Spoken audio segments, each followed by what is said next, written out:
I'm going to mess with shit here till you guys start joining. Running, a couple of minutes. 3 minutes late because I had to redo it.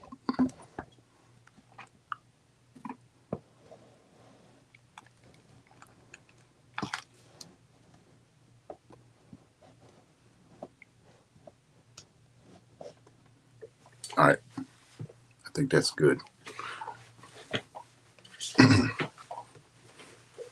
There we go.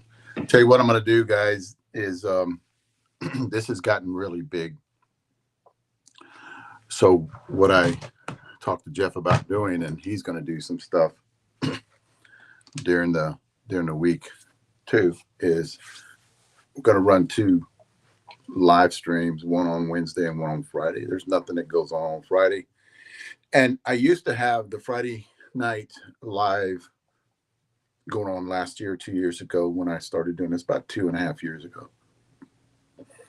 And Friday night took off. Friday night was huge. Upset the ladies a little bit. My husband was sitting there watching me throw F-bombs about bats and people.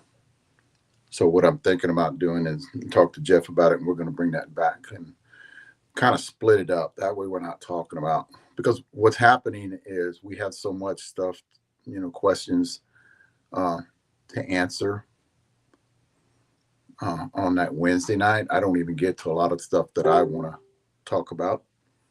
Jeff will be on in about 30 minutes, and actually sooner than that, I think.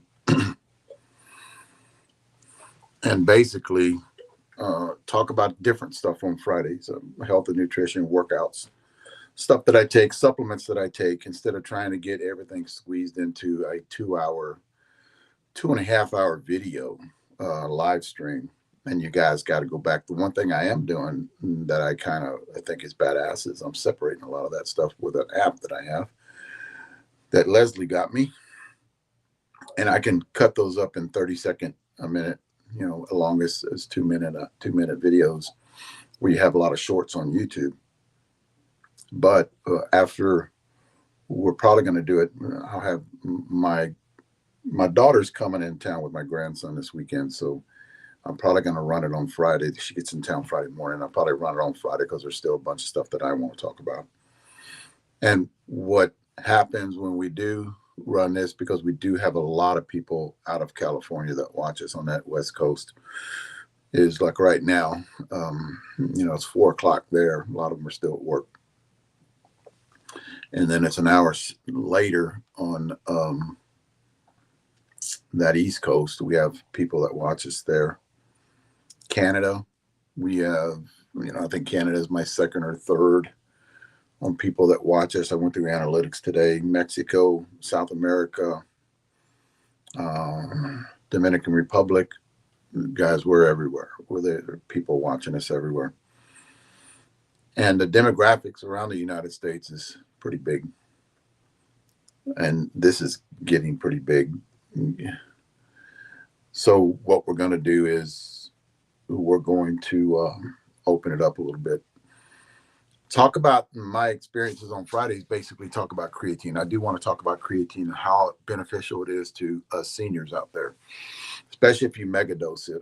I do post stuff on Facebook, guys. I do post stuff where I see these little YouTube, people that actually talk about it. And through my experience with creatine, I started taking creatine when I was 29 years old, and I haven't stopped since. Back in the day, I think it's very beneficial. Back in the day for, I don't know how good it was for your brain, but back in the day, I thought it was very beneficial for powerlifting. So I was a powerlifter back in my 30s. So that's the reason I took it. And it did increase strength, endurance too.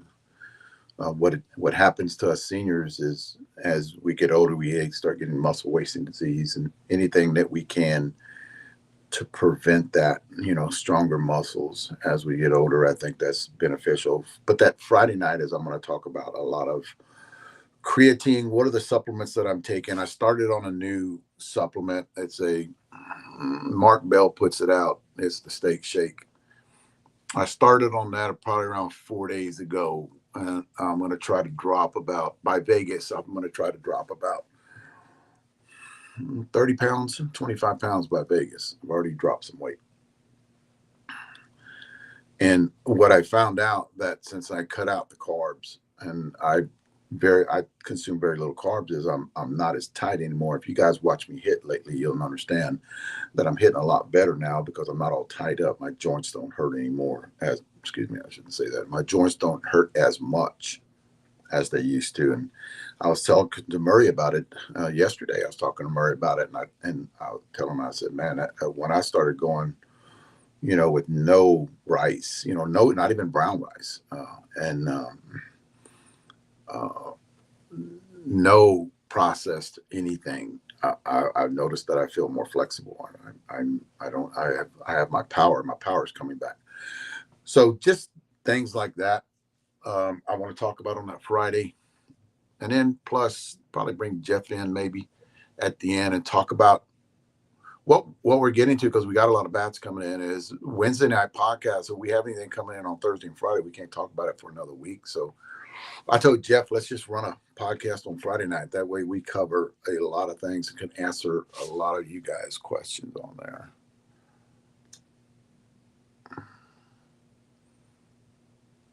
And so I think we're going to do that. We're going to open it up because I used to run Fridays and Wednesdays way long time ago, 2 years ago.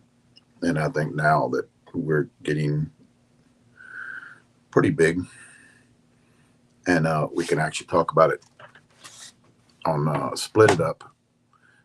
And it's just so hard because I don't get to a lot of the stuff that I want to talk about. And Jeff comes in, and because I have two different pages. Front page is for when I do my intro, is about 30 minutes, and I'm already 10 minutes into it, less than 10 minutes into it. And I haven't even got to everything I want to talk about. Then Jeff comes in about 30 minutes into it, about 6:30 today. And then we have Adam Fowler coming in because we want to talk about his USSSA bat that is blowing up with the review guys out there. I do want to have, Marcus will be the next one. He was supposed to come on tonight, but he has other things he's going to do, and probably have him on. Try to get him on next because I know his schedule, and all these bat review guys' schedule are pretty tight. The one thing I do.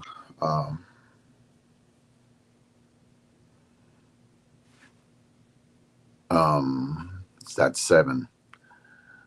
Yes, if that, okay, we'll do that then.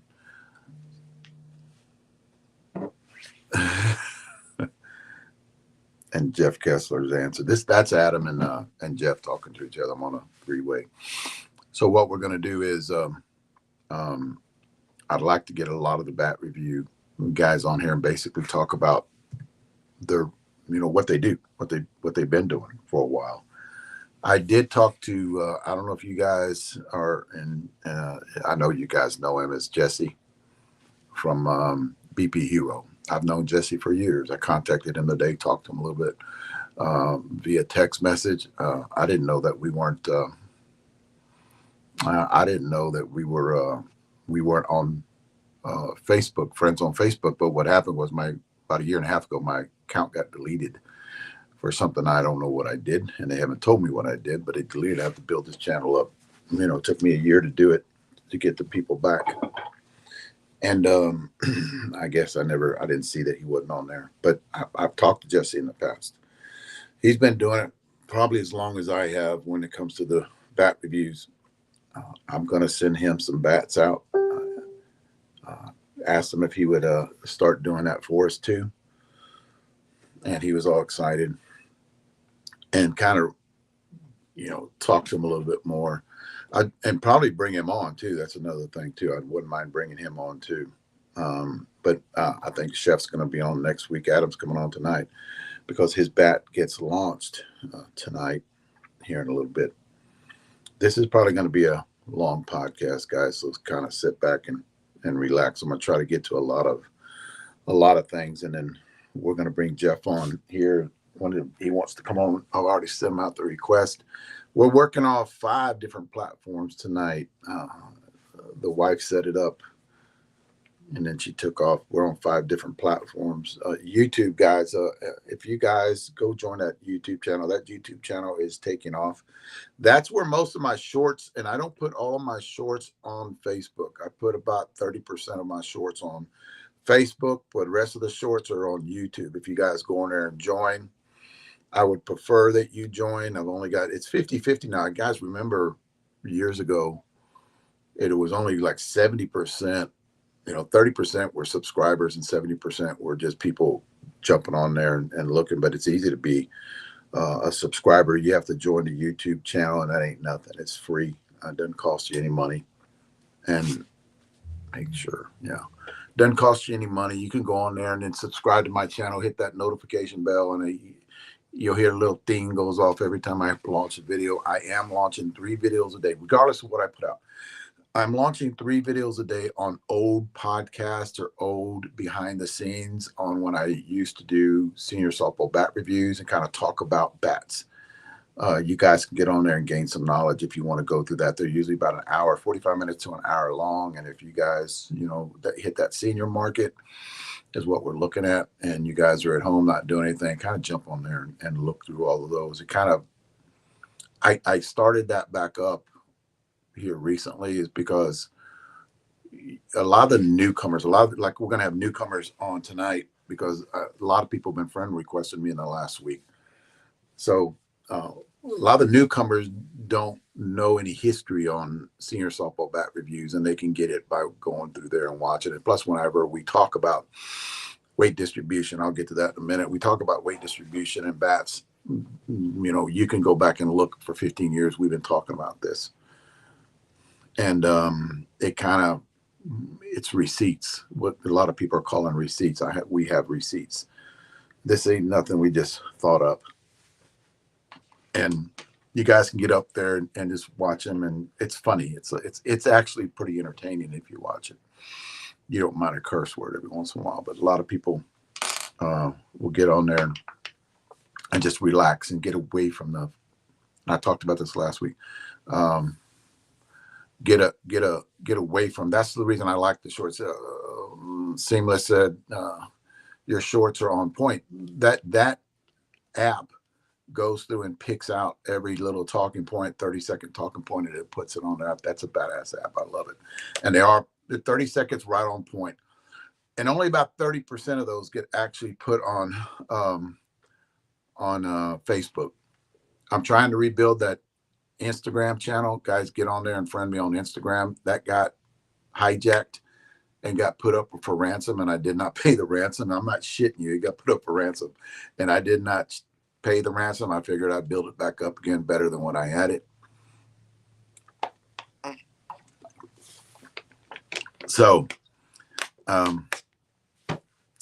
that's just something that when you're doing this, you have to deal with that shit. So I have no problem rebuilding that when I rebuild the Facebook one too.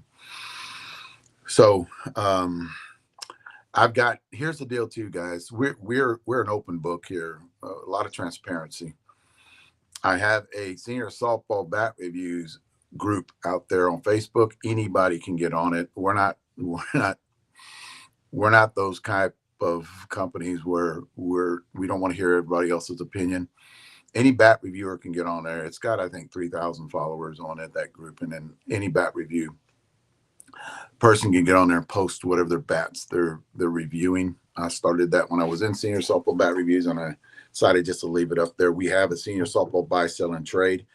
Guys, these are private groups. If you want to join them, you have to answer the questions. If you don't answer the questions, you'll get denied. You won't get put on there. I have a good group of girls that are actually monitoring that, and they don't let you get on there unless you answer the questions.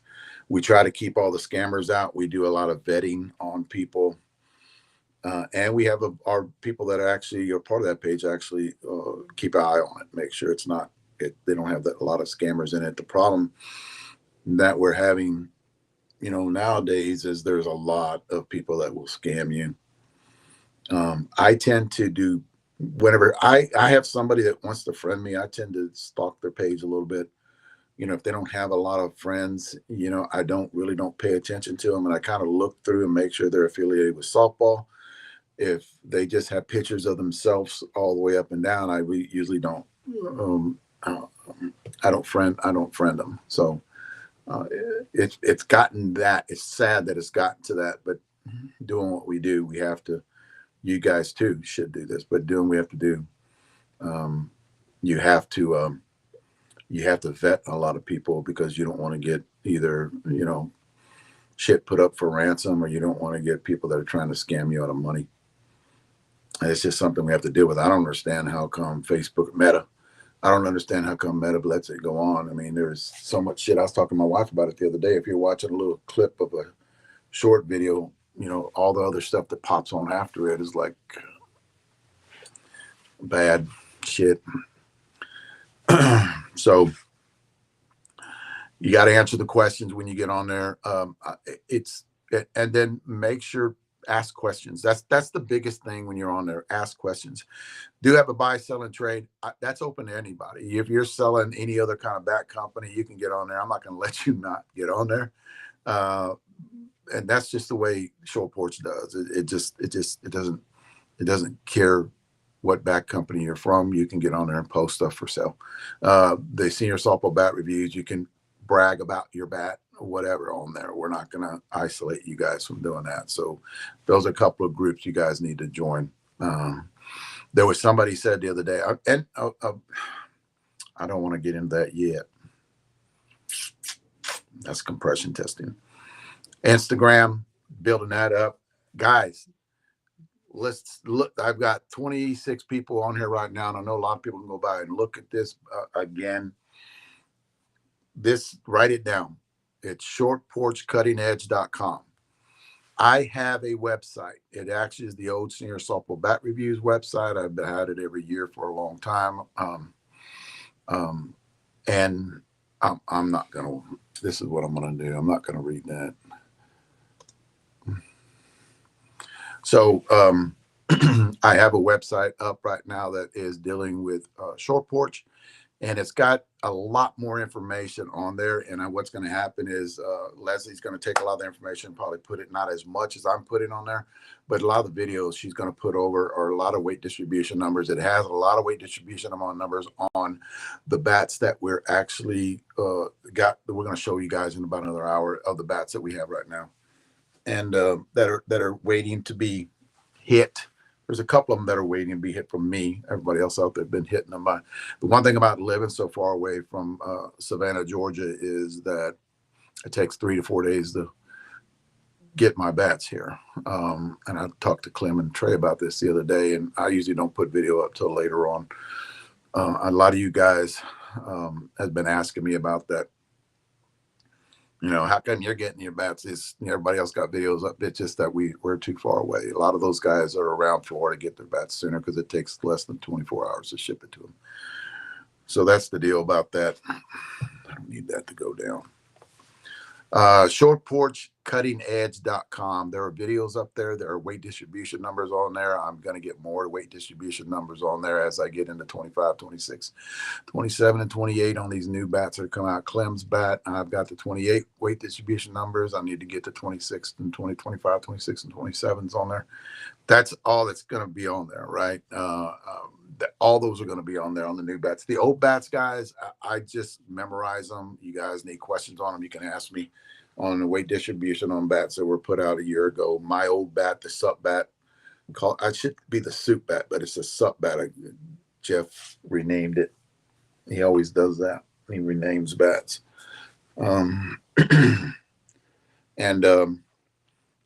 So I know the weight distribution on those bats. So I just don't have them on there because we're not selling that bat anymore. That's the Zoc composite. We changed composites with Kevlar, but we changed designs 2 different times after that.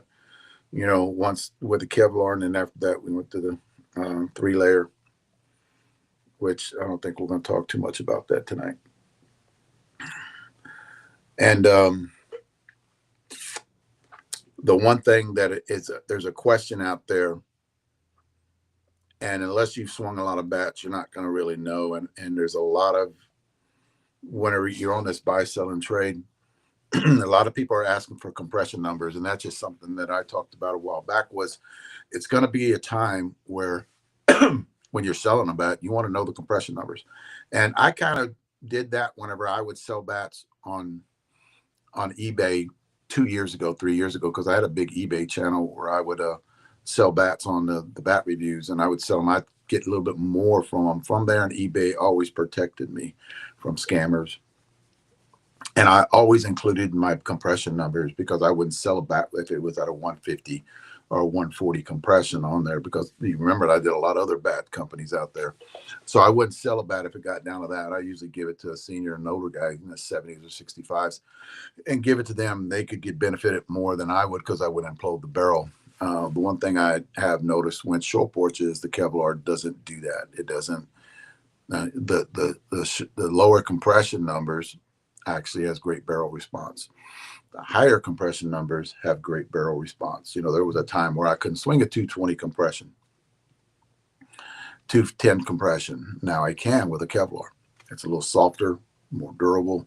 We're not getting a lot of bats that crack, and you never do. You usually don't do during the summertime. And usually when people start turning bats in is during that September, October, November type, where they get these bats out there and they start hitting them in 50-degree weather. It tend to drop compression really fast on a lot of these other bats out there, and they crack them.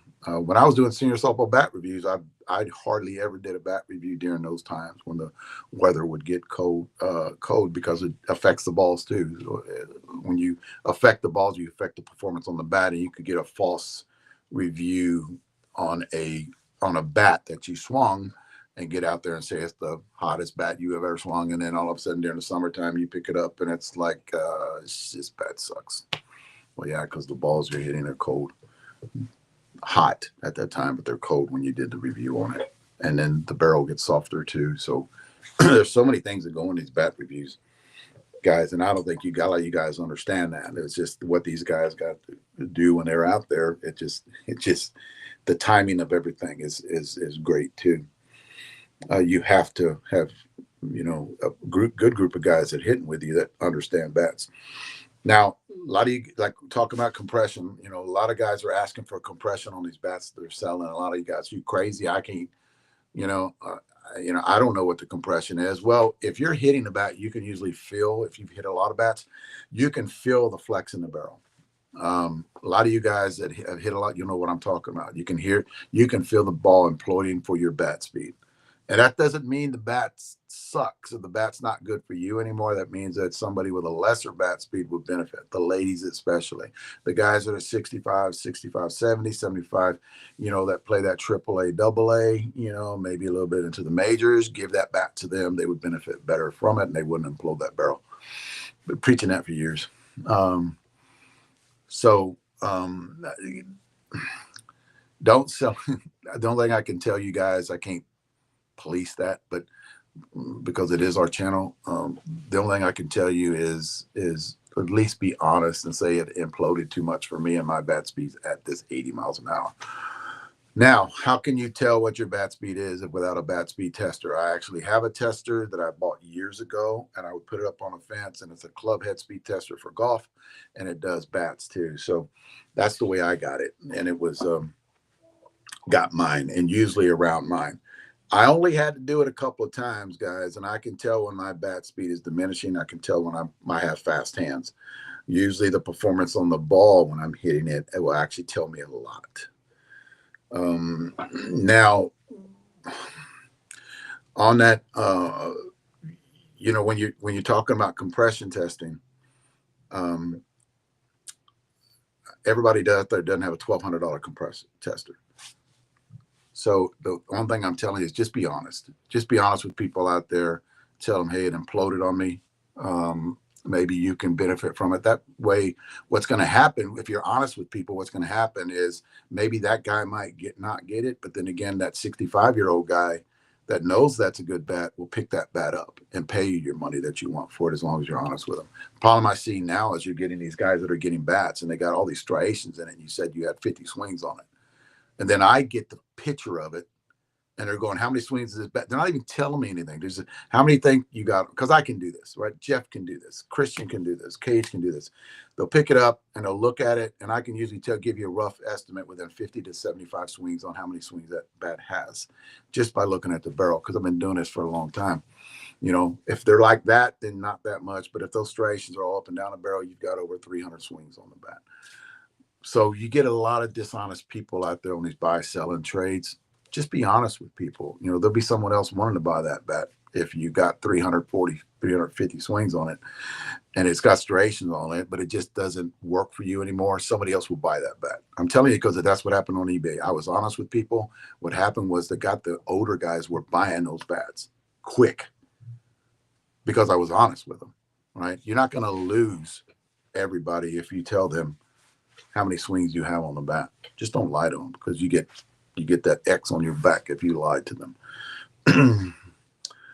So, you know, it's hard when everybody wants everybody wants the compression testing, but just be honest with them. Tell them how many swings you actually got on it. You know what I see out there, I bought this bat from somebody. It just doesn't fit me because it's imploding on me. Tell them that. And then see what happens, because if you notice, when you're honest with people, they fucking appreciate that shit when you're honest to people. I've built my reputation on being honest with people. So if you guys are new to the channel, I'm going to go through this real fast, and I do this every week. So if you guys kind of go get a drink or something, because I'm going to be here for a while if you've heard this before. If you're going to watch this channel, and I know I'm building up a lot of people right now, if you're going to watch this channel, one thing you have to understand is we are working with senior softball bats right now.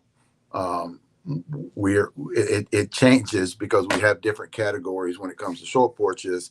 You know, when I'm talking about what I'm talking about right now, it doesn't apply as much for USSSA and ASA. And definitely not fast pitch, because fast pitch is a different monster there that we can get into, that we've talked about weight distribution and barrel flex and handle flex, all the other stuff, because that's fast pitch. So we're not going to talk about that until we get our fast pitch bats in front of us. USSSA bats is different than senior bats. We build bats right now for senior bats and USSSA. And we're in the process of getting the fast pitch and the BB core bats, baseball bats, and those are different monster too.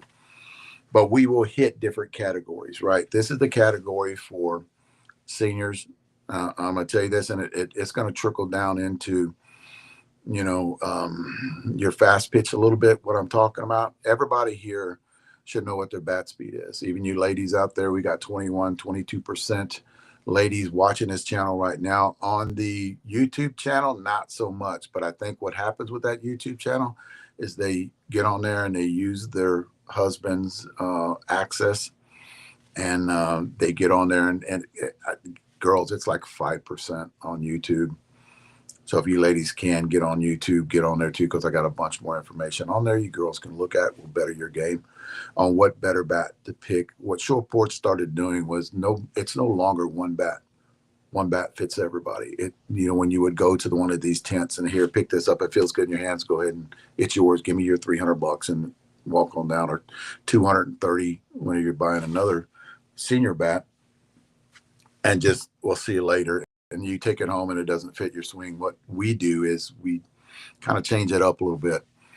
We're more like when you walk into a golf club place and you want to get fitted for golf clubs, that's what we're doing for senior bats. And we're doing it for U-Trip. We're going to do it for ASA too, and fast pitch.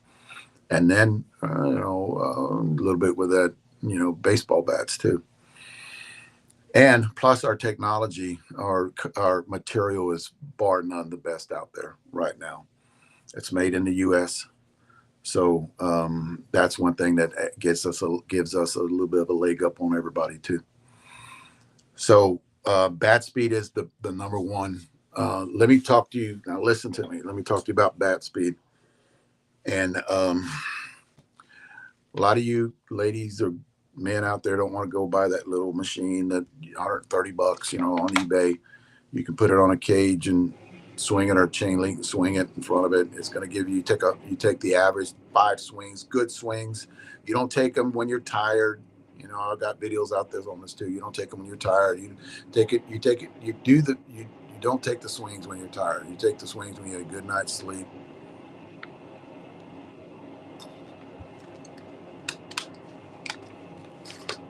Wow. You guys can hear that, right? So that's the bat speed part. Now, let's say you don't have that little machine. What you need to do is, and I came up with this when I was at the tent last year in Vegas, is, and this is true, okay, if you can hit it to the fence, or from home plate to the fence, if you can hit it from home plate to right in front of the fence, you have a low bat speed, right? And I'm just going to go your bat speed being slow, medium, and fast. That's all I'm going to do. We have variants in there too, and I'll go into that later on. If you can hit it 10 feet past the fence on a 300-foot park, you have medium bat speed. If you can hit it 320 plus, because guys, 320 foot's a long way. If you can hit it 320 foot plus, then you have that medium high bat speed. If you're touching that 400, you have high bat speed. You're not going in. You got that 90, 95, mile an hour bat speed.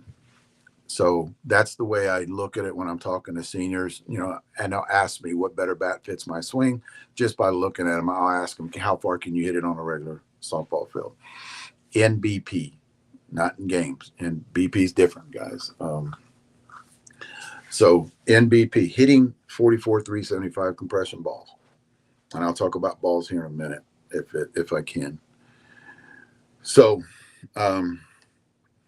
that's determined bat speed.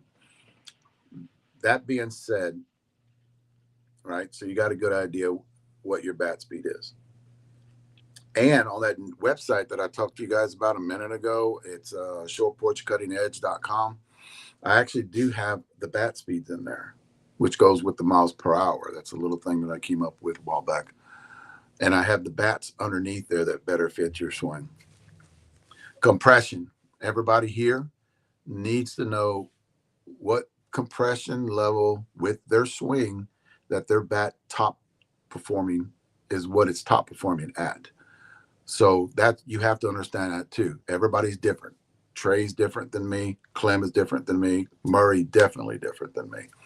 I can swing a with a Kevlar, not with all these other bats that are out there, guys. And I know a lot of you guys out here that are watching me tonight are not swinging a 100% short porch. I'm talking about with Kevlar. I'm not going to talk about those other companies. I'm talking with Kevlar. I can swing a 160 compression. I couldn't do that with any other bat out there that I swung in the past. That would implode on me. Kevlar doesn't implode on me at 160. I can get down to 155 if I'm punching the ball, slapping the ball. You guys have that less bat speed. That's ideal for you. That 50 to 55, 150 to 155 bat speed. Compression level. You can get away with slapping the ball. You'll notice that you get great trampoline effect off that barrel if that at 150, 155. Kevlar tends to hold that. There's other companies out there that does not hold that, does not have that trampoline effect. Kevlar does. Is what we found out in the last year now that we've been doing this. We found out that now too, that a lot of when I would swing a bat at a 220 compression, I couldn't get any performance on it. I can with Kevlar at a 220 compression.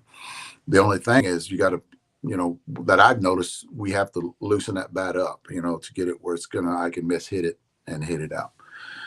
That number with me is like a 170, where I really do like, I can handle a 160, 155. I can handle that with my bat speed right now. One thing I talked to Jeff about yesterday is we hit balls yesterday, and I was talking to him on the phone. We're not getting that imploding anymore with the Kevlar. And a lot of you guys have heard this or felt this, where the bat changes sounds on you and the bat starts to implode. With Kevlar, we're not getting that anymore, right? And I'm not seeing that with the Kevlar that I saw in other bat companies I've done in the last 15 years. But with the Zoc composite, there were a couple of bats out there that we got a little bit of imploding on, at 300, 350 swings with the bat. That's what we wanted to do. If you can get us on a top tier bat, you get us 300 swings, 350 swings on that medium high bat speed. That's all we wanted to do, because that's usually the threshold right there that you want to get. One thing we have found out, I haven't got that with any composite bat, any composite Kevlar bat that from short porch that I've swung. I don't get that sound of that imploding on these bats. That's a big plus. We didn't know that when we were experimenting with Kevlar, the hybrid Kevlar that we were experimenting with, and from last year. Just the little things I need to give you guys heads up on what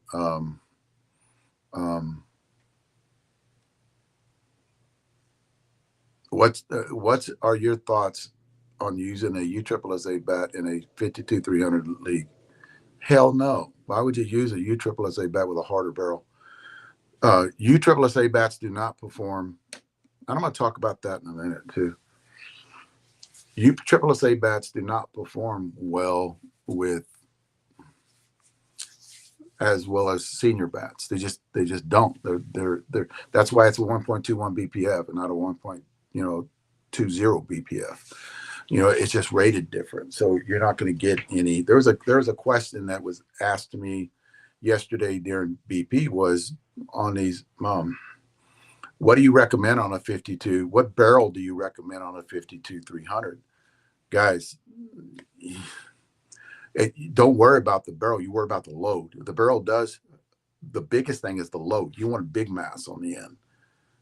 So you would pick up one of our bats with big mass, 3/4 ounce end load, 1 ounce end load with the Brandon Murray from last year, 1 ounce end load, because you need that to compress that, get down to the core of that ball, right? So you need that big mass on the end. You need a little bit softer barrel, but not too soft. So you go that medium low, right? Barrel flex, not the medium high. What happens when you got that medium high, barrel tends not to flex that much because the actual core of the ball compression is absorbing that barrel. So you need a little bit of flex in the barrel, medium low in that, but you need mass. The biggest thing is mass on the end to handle 52-300. USSSA bat, stay away from that. If you can swing a senior bat on that, it's all about the mass on the end, dense mass. I'm not talking about mass on the end with high handle weight. I'm talking about mass on the end with that number, that formula in the handle weights like we have. That formula in the handle weight, talked about Jeff about this the other day, is that formula in the handle weight is crucial when you're building a bat, guys. That's one thing a lot of people don't understand. Can't go too low, can't go too high. When we get them shipped to us, and then we tell them. So you got to know your compression number. Everybody's different. Ladies are way different. They got to get that number down really low. The one thing they can do is they can sustain that number for a long period of time. That number will stay there and at that compression for a long period of time. So, oh, looky here.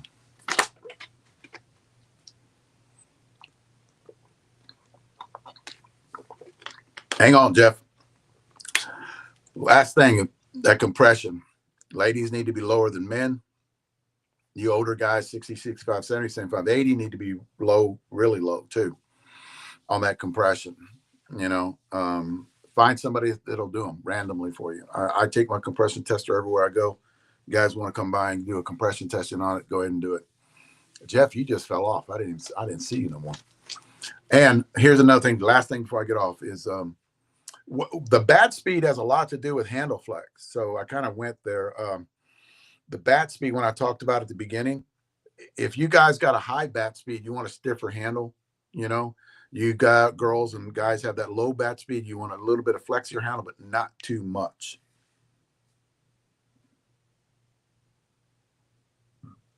Rob, I need to read this.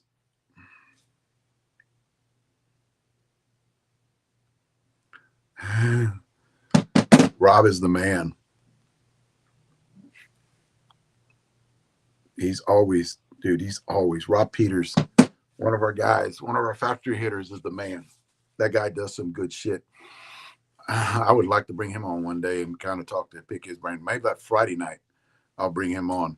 But handle flex too, actually, handle flex has a lot to do with bat speed.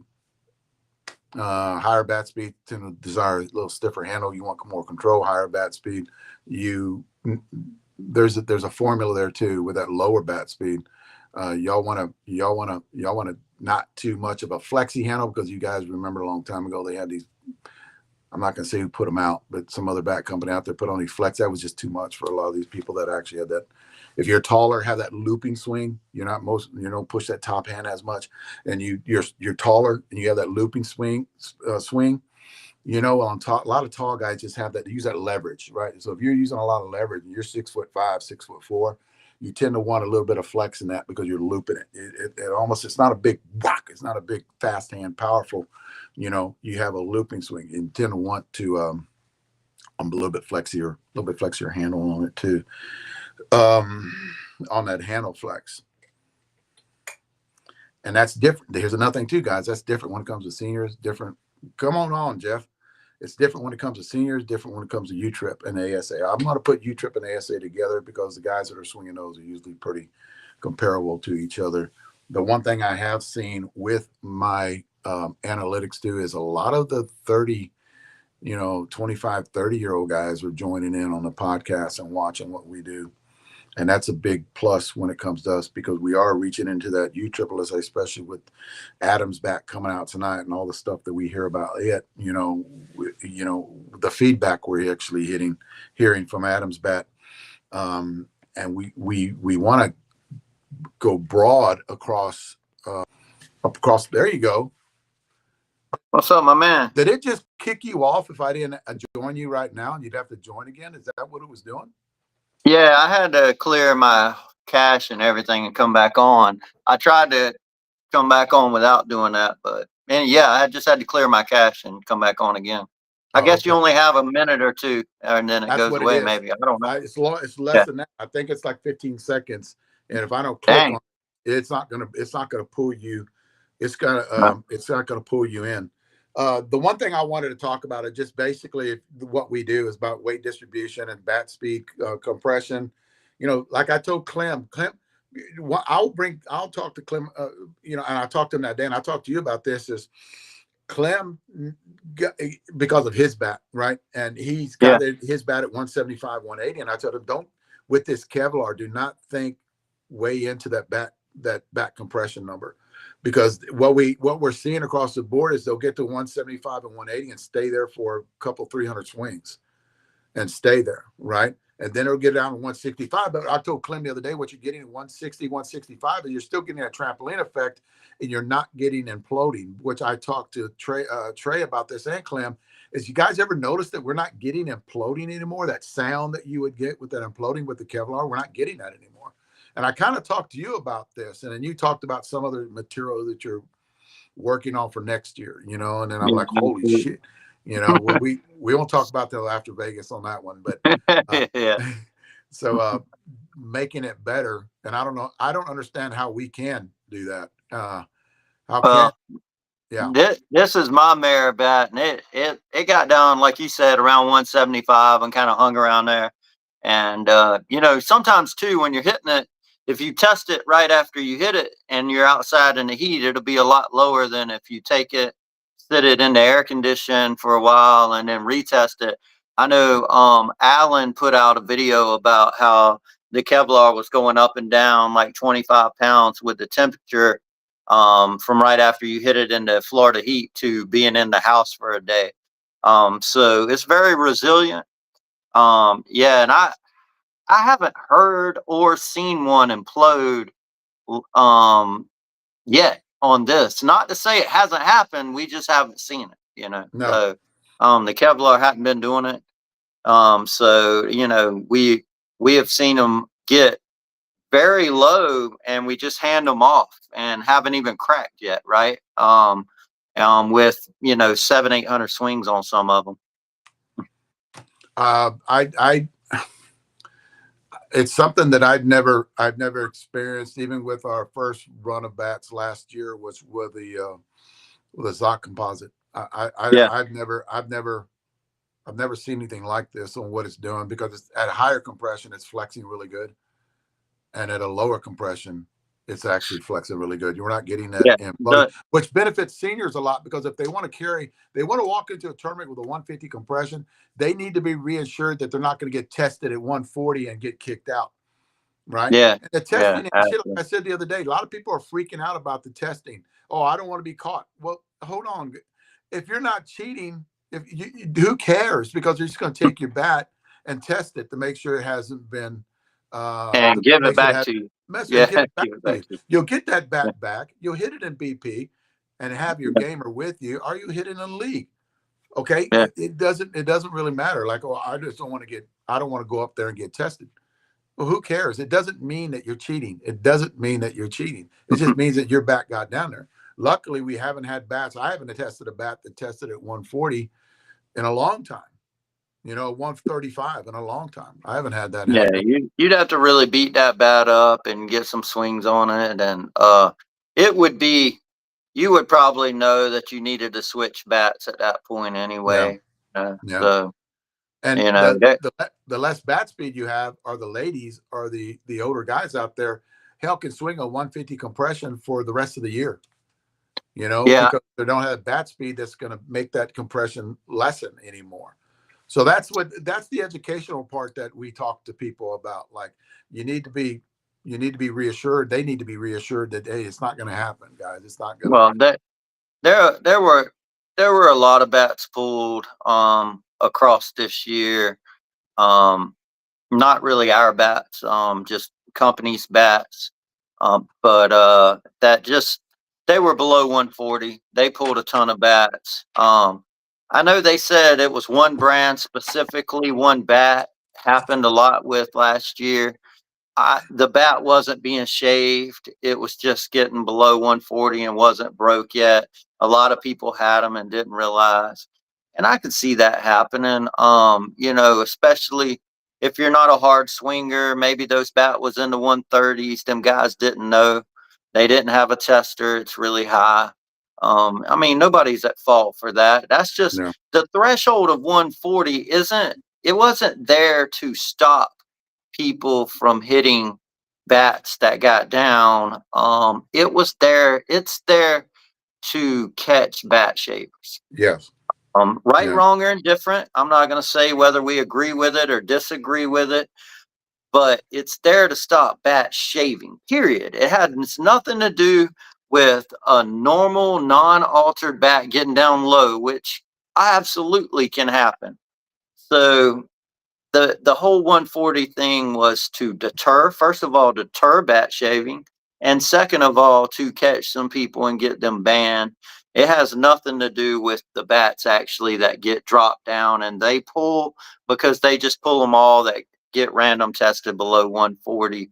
And I couldn't even remember the bat company it was last year that kept having them pulled, but it was probably a testament to how strong that material was for whatever bat company it was, that it wasn't breaking and getting that low at that time.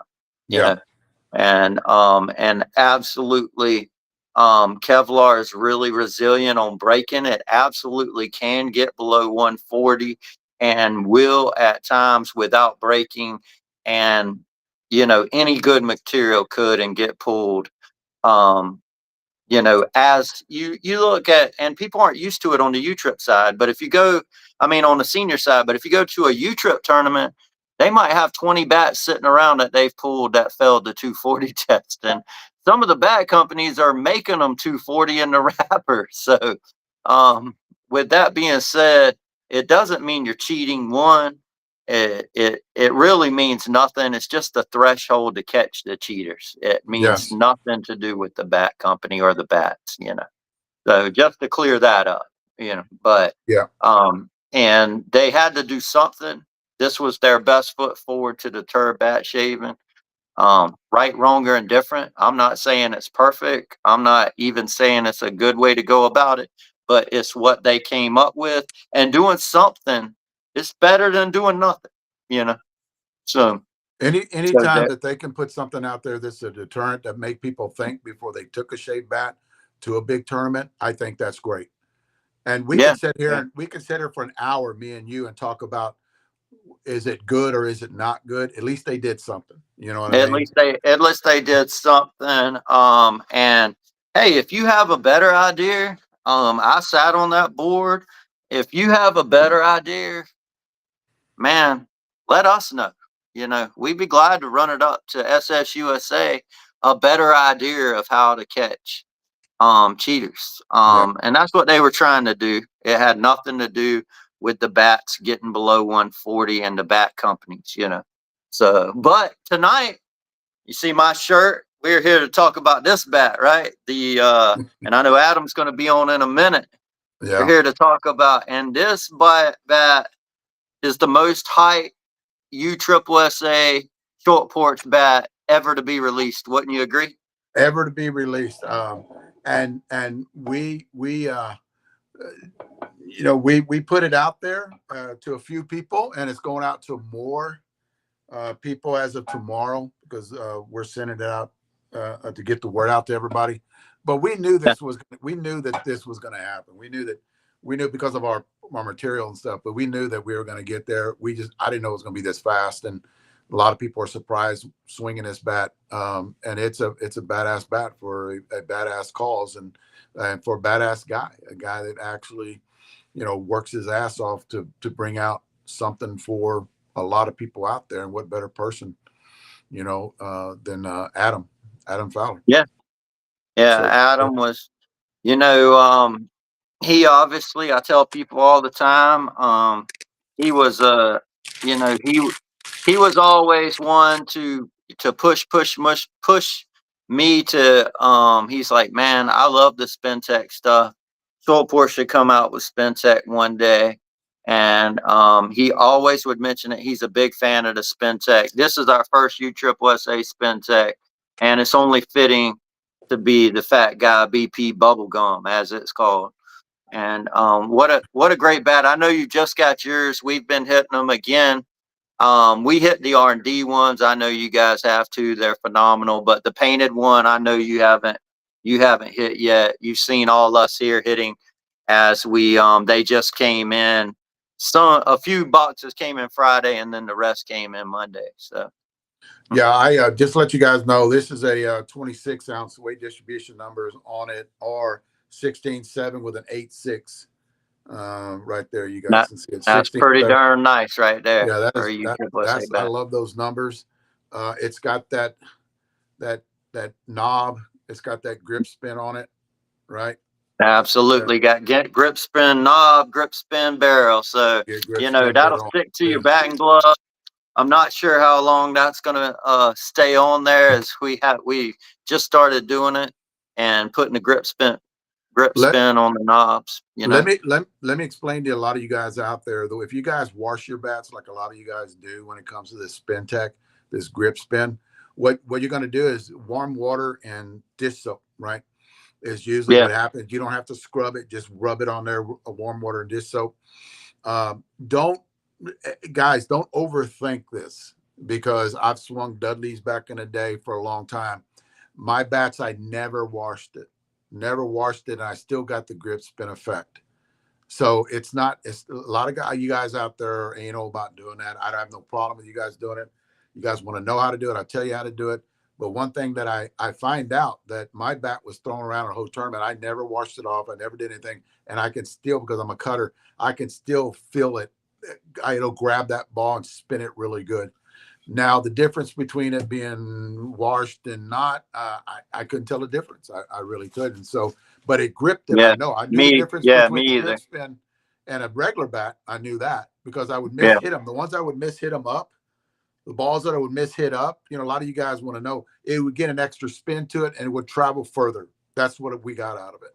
And if you topped it through the infield, you had that big, it would roll over on you. I didn't get too much knuckling on it, though. I didn't get on our grip spin. I don't get the knuckling like a lot of people say that they do with mine. But I don't square the ball up as much as a lot, like Trey. Trey and even Clint will Yeah. Yeah. square the ball up. Yeah. I noticed the line drives out there. My line drives move a lot to the right or left. It's harder for outfielders. So you could pick up anytime a line drive moves and curves, that could pick you up a hit or two, throughout a tournament. Yeah. If you're a spin tech fan, it absolutely does add a layer of protection to the barrel also. It has a lot of positive stuff. It's not, I think there's grip spin are spin tech people, and I think there's non-spin tech people. And just why we make a bunch of different models for a bunch of different people. You know. You do you see a like a connection with the little bit more life out of the bat, like a little Yeah, bit we more. absolutely see more life with the spin tech bat. Yeah. Not on the U trip side, we were we there's really not a issue with longevity with the bats anyway, so not there. But on the senior side, the spin techs were getting a lot more swings than the non-spin techs. The non-spin techs right out the wrapper. Are hotter. They, Yeah. yeah, they're a little more livelier at if you have the same compression.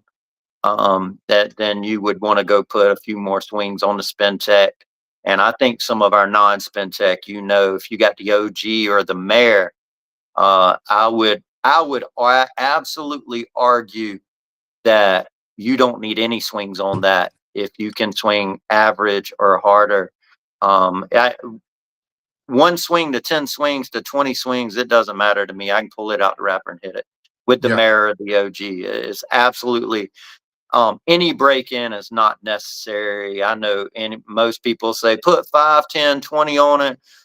Maybe if you're a little older than me, or swing slower, but it wouldn't matter. It doesn't matter to me. I'd prefer the bat brand new, to be honest, to start the tournament. I'd prefer pull it out the wrapper and play with it. With that medium high bat speed that you have. I mean, you got the Yeah, high that I have with medium. those bats. Yeah. Yeah, I saw that too. Clem grabbed his within his third swing. He's hitting at 350 in his Yeah. third swings because it starts off that 200 compression. Yeah, it starts off 200. I like the bat around 200 to 175 to 200, so I'm good with the bats right there. The mare bat is special. It's a special bat, I think. Really, really does well.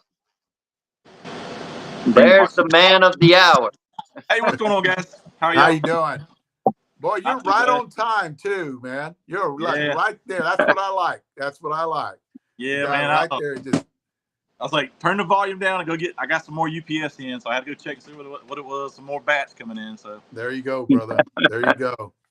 Now, and well, the batter, Adam, what all have you heard from talking to people, and what have you seen on hitting this bat? Tell us your view of it. well, I will say I haven't had a lot of time this week, so I went out there Monday, put some swings on it, put about 25, 30 swings on it, and right off the bat, I was like, okay, first things first, it's a stiff handle. So I was like, I've been begging Jeff for a stiff handle. It's got the spin tech. It's got the spin tech on the knob here. I honestly, I dig it, man. I mean, I really do it, and it swings smooth. I thought it was going to be real heavy, but it just swings kind of smooth. Marcus called me today, and man, he just went on and raved on about how much he liked this bat. And I mean, he was like, he said basically his thing was he was telling Jeff, he says, I think this bat's so hot, you sure plus he's gonna come after you because he said it's too damn hot. And I was like, yeah. I was like, wow. I was like, so that's awesome to hear from Jeff, Marcus, and man, I'm telling you right now, I'm excited about it, man. And then Josh, I hadn't been on to get with him and get the 27, but he's been chomping at the bit to get some swings on it, man. And I'm just super excited, man. I'm proud to put the channel's name on this bat. Spin tech, stiff handle, nice inload. I mean, I couldn't ask for anything better. And it's got the Carolina blue, so and I love the paint job, so you couldn't ask for a better paint job. This is your first U-Trip bat too, right? You've had a few senior bats with us. Yeah. But yeah, this is your first U-Trip. And guys, it is our first signature U-Trip bat with his son Dakota's name actually on it, but it is our first signature U-Trip bat.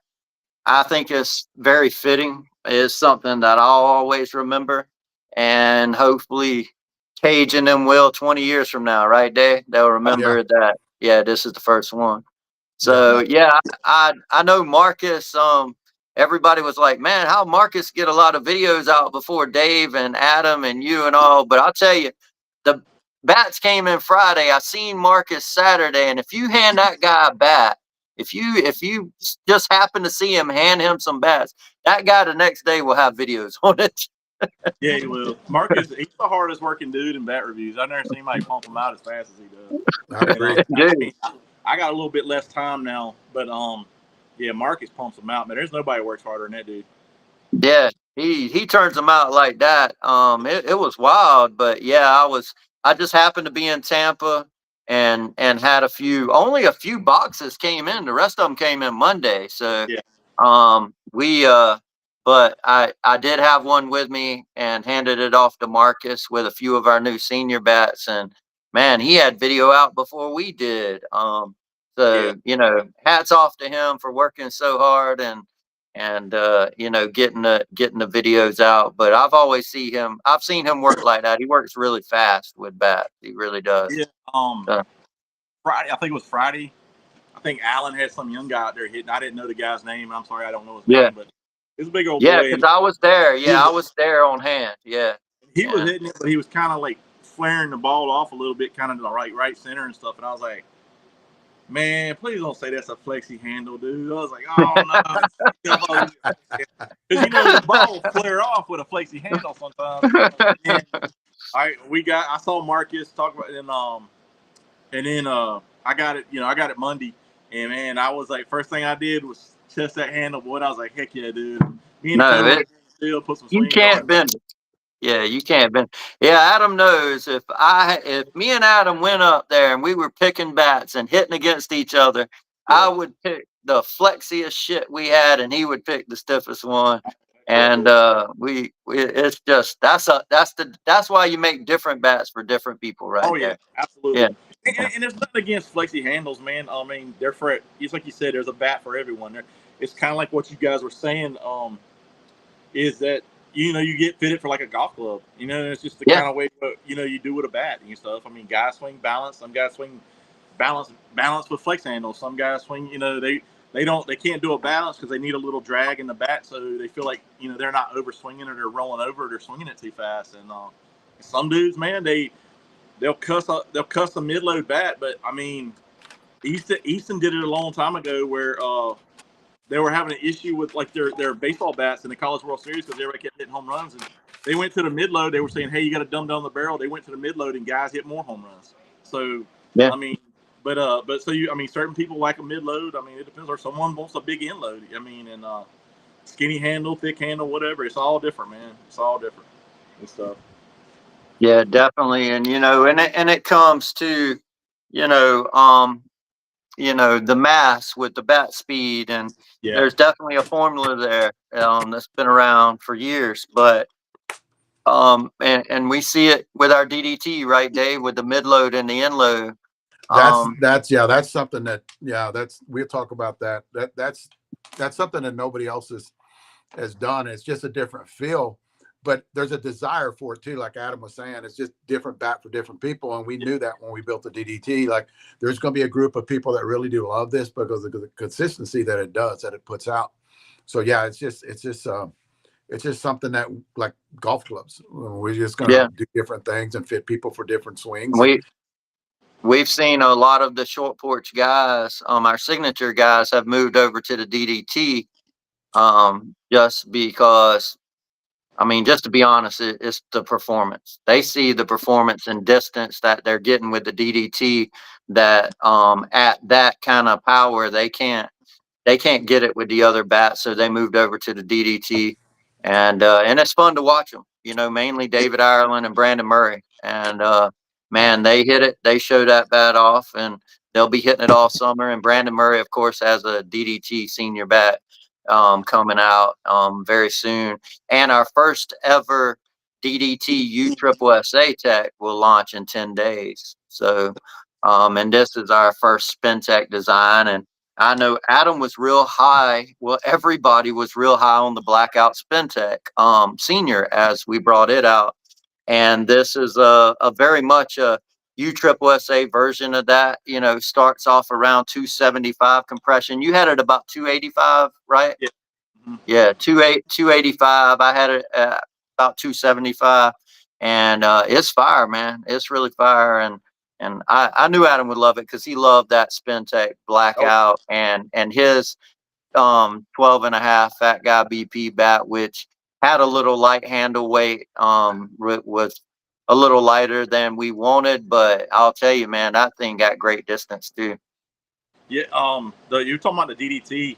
We were at a field out there in Apex, North Carolina, and Chad was out there, and we were trying to figure it out because that bat swings kind of fast, the first DDT, and we were like, man, we're gonna figure this thing out. Man, once we figured it out, we were getting so much distance with it. Like Chad was hitting stuff.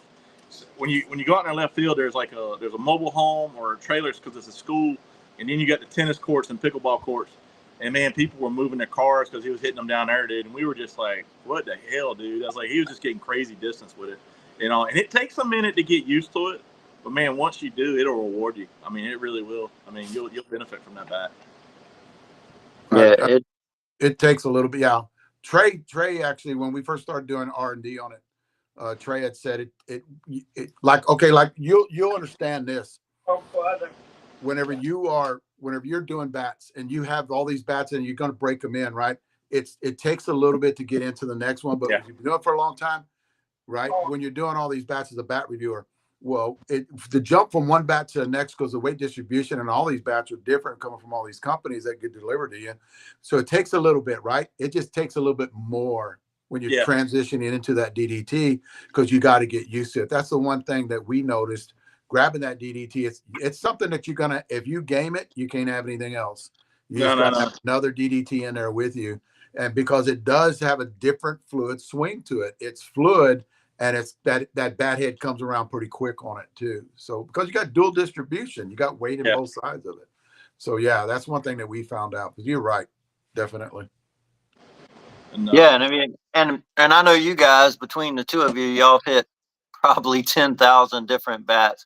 Have you ever seen anything like the DDT? Has there ever been a bat similar to that DDT, mid-loaded and end-loaded, that you know of?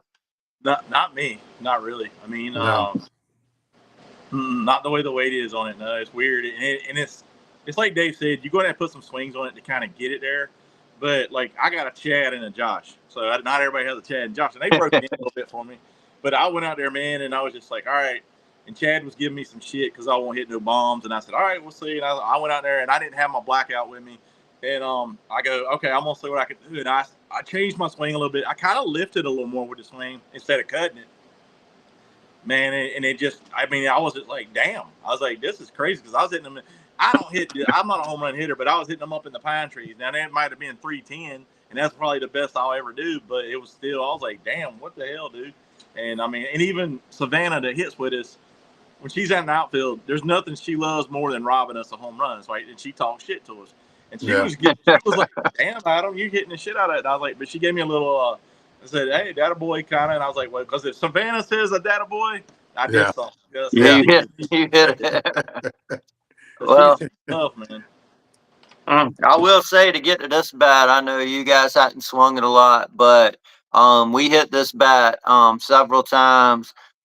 Cage hit 5 home runs in a row, and then he choked on the 6th one and hit a line drive. So I've never seen him hit 5 home runs in a row with any bat, not even a senior bat. So hats off to to Cage today. He loves this bat. All his friends have been hitting it. I know y'all seen some clips of his buddy Will Robbins hitting it, and they love it. Yeah, he hit it good too. I mean, I was like, because I liked the way he showed it. Just went out there and took a swing with it. And I said, damn. Okay. The one thing I want to tell everybody too, because we got a lot of people watching that, this is Adam's bat that he built. This ain't nothing that he just put his name on. He gave Jeff the specs on it and everything. It's got a 13-inch barrel, but this is Adam's bat that he built. And I think what better, and I talked about this the other day when I was on, I talked too much because Jeff told me when I got off, I got in trouble for talking too much. But I say this, what better person to build bats than the bat review guys that have swung everyone out there and that has put out their ass on the line out there, that has made their decision on bats and gotten feedback from people. But what I'm saying is the knowledge that you guys have in the bat review world, and that's where I got a lot of my knowledge from, is swinging all these different bats. They're just not one bat company. but swinging them all. And then what better person to actually build a bat than you? You know. Well, and then you gotta kind of tip your cap to Jeff too, because Jeff listens to us. Because I mean, dude, we both 100%. Yeah. 100. Yeah. Because I've dealt with a lot of bat companies, and I say, hey man, maybe do this, you know. And I said, well, who's your R&D guy? I mean, don't go get this conference guy that's 6'2", 250, and that's their R&D. He's and I was like, he ain't buying a bat. Those guys don't buy bats, you know. And I was like, get an average guy, man, to go out there and do it. And I mean, just go do it, man. But I try to tell guys, and Jeff listened. I mean, don't get me wrong. I fought Jeff on stiff handles for a while. I mean, but he did. He listened. I mean, he did. And hey, there you go. The one thing I've said this, and there's a big bat company out there that they do their R&D with their big team. Yeah. Like you're having their major plus team doing R&D. That's the worst thing that you had doing R&D. And I'm not going to, I know a lot of those guys, and I'm not ripping on you, really not. But Adam's not that guy, you know. No. We're not that guy. So, and we can feel those little bit of flaws where we can tell you do this different. And I know you dealt with them, because I dealt with them too back in the day, where, hey, to make this bat better, you have to do this, you know, you have to do that, or hey, can you do this a little bit? They don't listen to you, because in their mind going, well, we have our own R&D people that can do that. But I think they need to change. I think you would be, you know, all the bat review guys out there would build badass bats, you know. And looky here, I mean, look, all of your bats have been, but we sell out of your bats pretty fast, you know, when we put them out there. And as soon as, but the thing is like when what Jeff did was listen to us, whatever, and you build the bat and it's good and sells out fast, man, everybody's gonna copy you. I mean, it's a copycat thing, man, with all the bat manufacturers, and you'll see it real quick, because I mean, now you're starting to see some other companies with spin tech that didn't have it before, you know, and you'll see stuff like that, and but I mean, you know, people copy us as bat reviewers, and then, you know, and I'm like, man, they copy my shit, and I get mad, but Chad's like, hey man, that just means they like your stuff, you're doing something good, blah blah blah, because Chad or Clem or they'll talk me off the ledge sometimes and say, hey man, don't lose your shit, so, you know, whatever. So, and the guys copy you, but you kind of got to take it, you know, as a compliment, because you're doing something right. They're either going to hate you or copy you. And they're probably going to do both, but you're doing something right if that's the case, you know. Oh, definitely. Yeah, definitely. It's out there and it happens, but to overcome all that and what you're doing right now, you know, what better person, you know, I think it's a badass bat. I swung them. I mean, I swung your last ones, and we love them. Well, all of my guys were like, this is on the senior side. All of my guys were going, we love this bat. This is a badass bat. You know, so yeah, we know your knowledge when it comes to that. And Jeff, definitely, you're right. Hats go off to Jeff, because Jeff listened to you and he fought, like he would call me on the phone, and this was last year. You know, Adam loves that. Adam loves that no flex hand on. You know, I try to tell him, and he would say, you know, but he never changed it. He never said no. You're right. A lot of companies out there would have just not listened to you and just say, hey, we're just going to put your name on it and we're going to let it fly.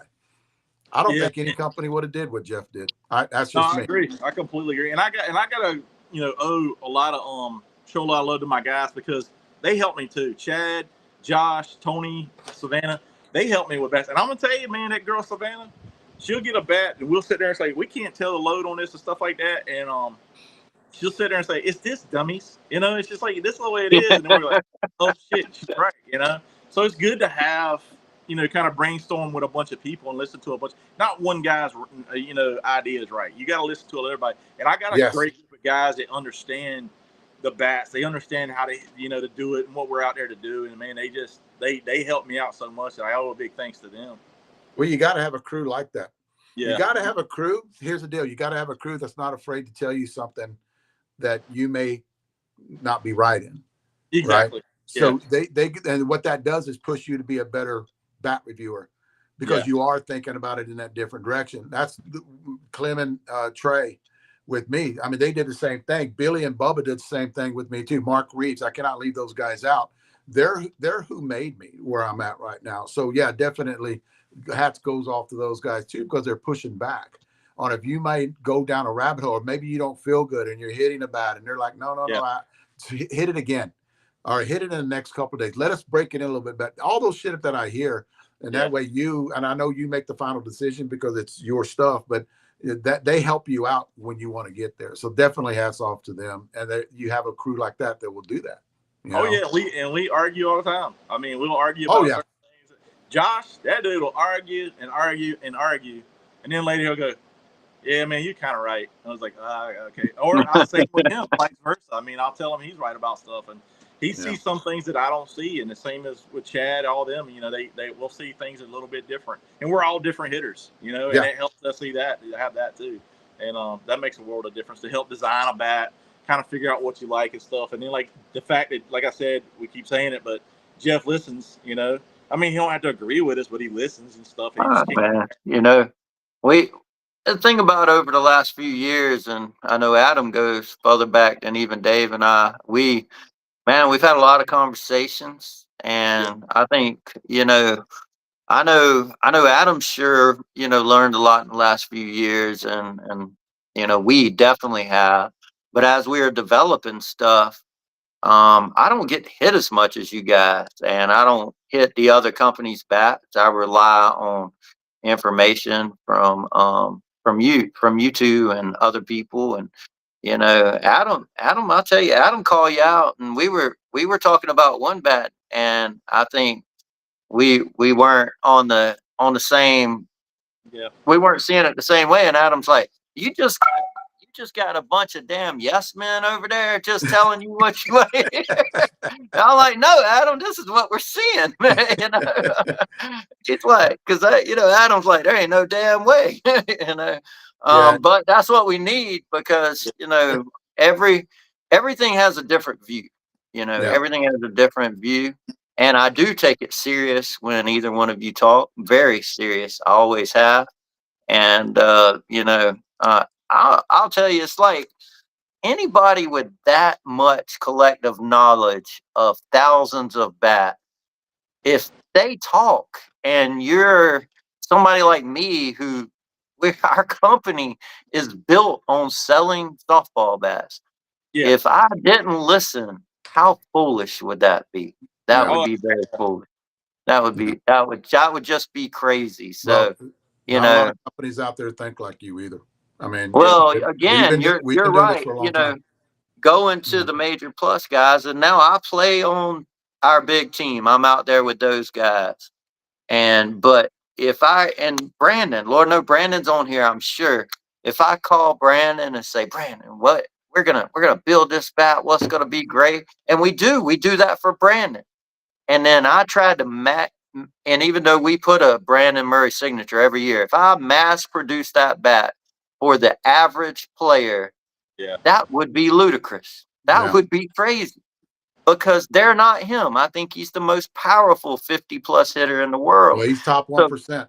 Yeah, the top 1% guy obviously is different than everybody else. So his bat should be a little different. Now, is his bat going to fit some guys?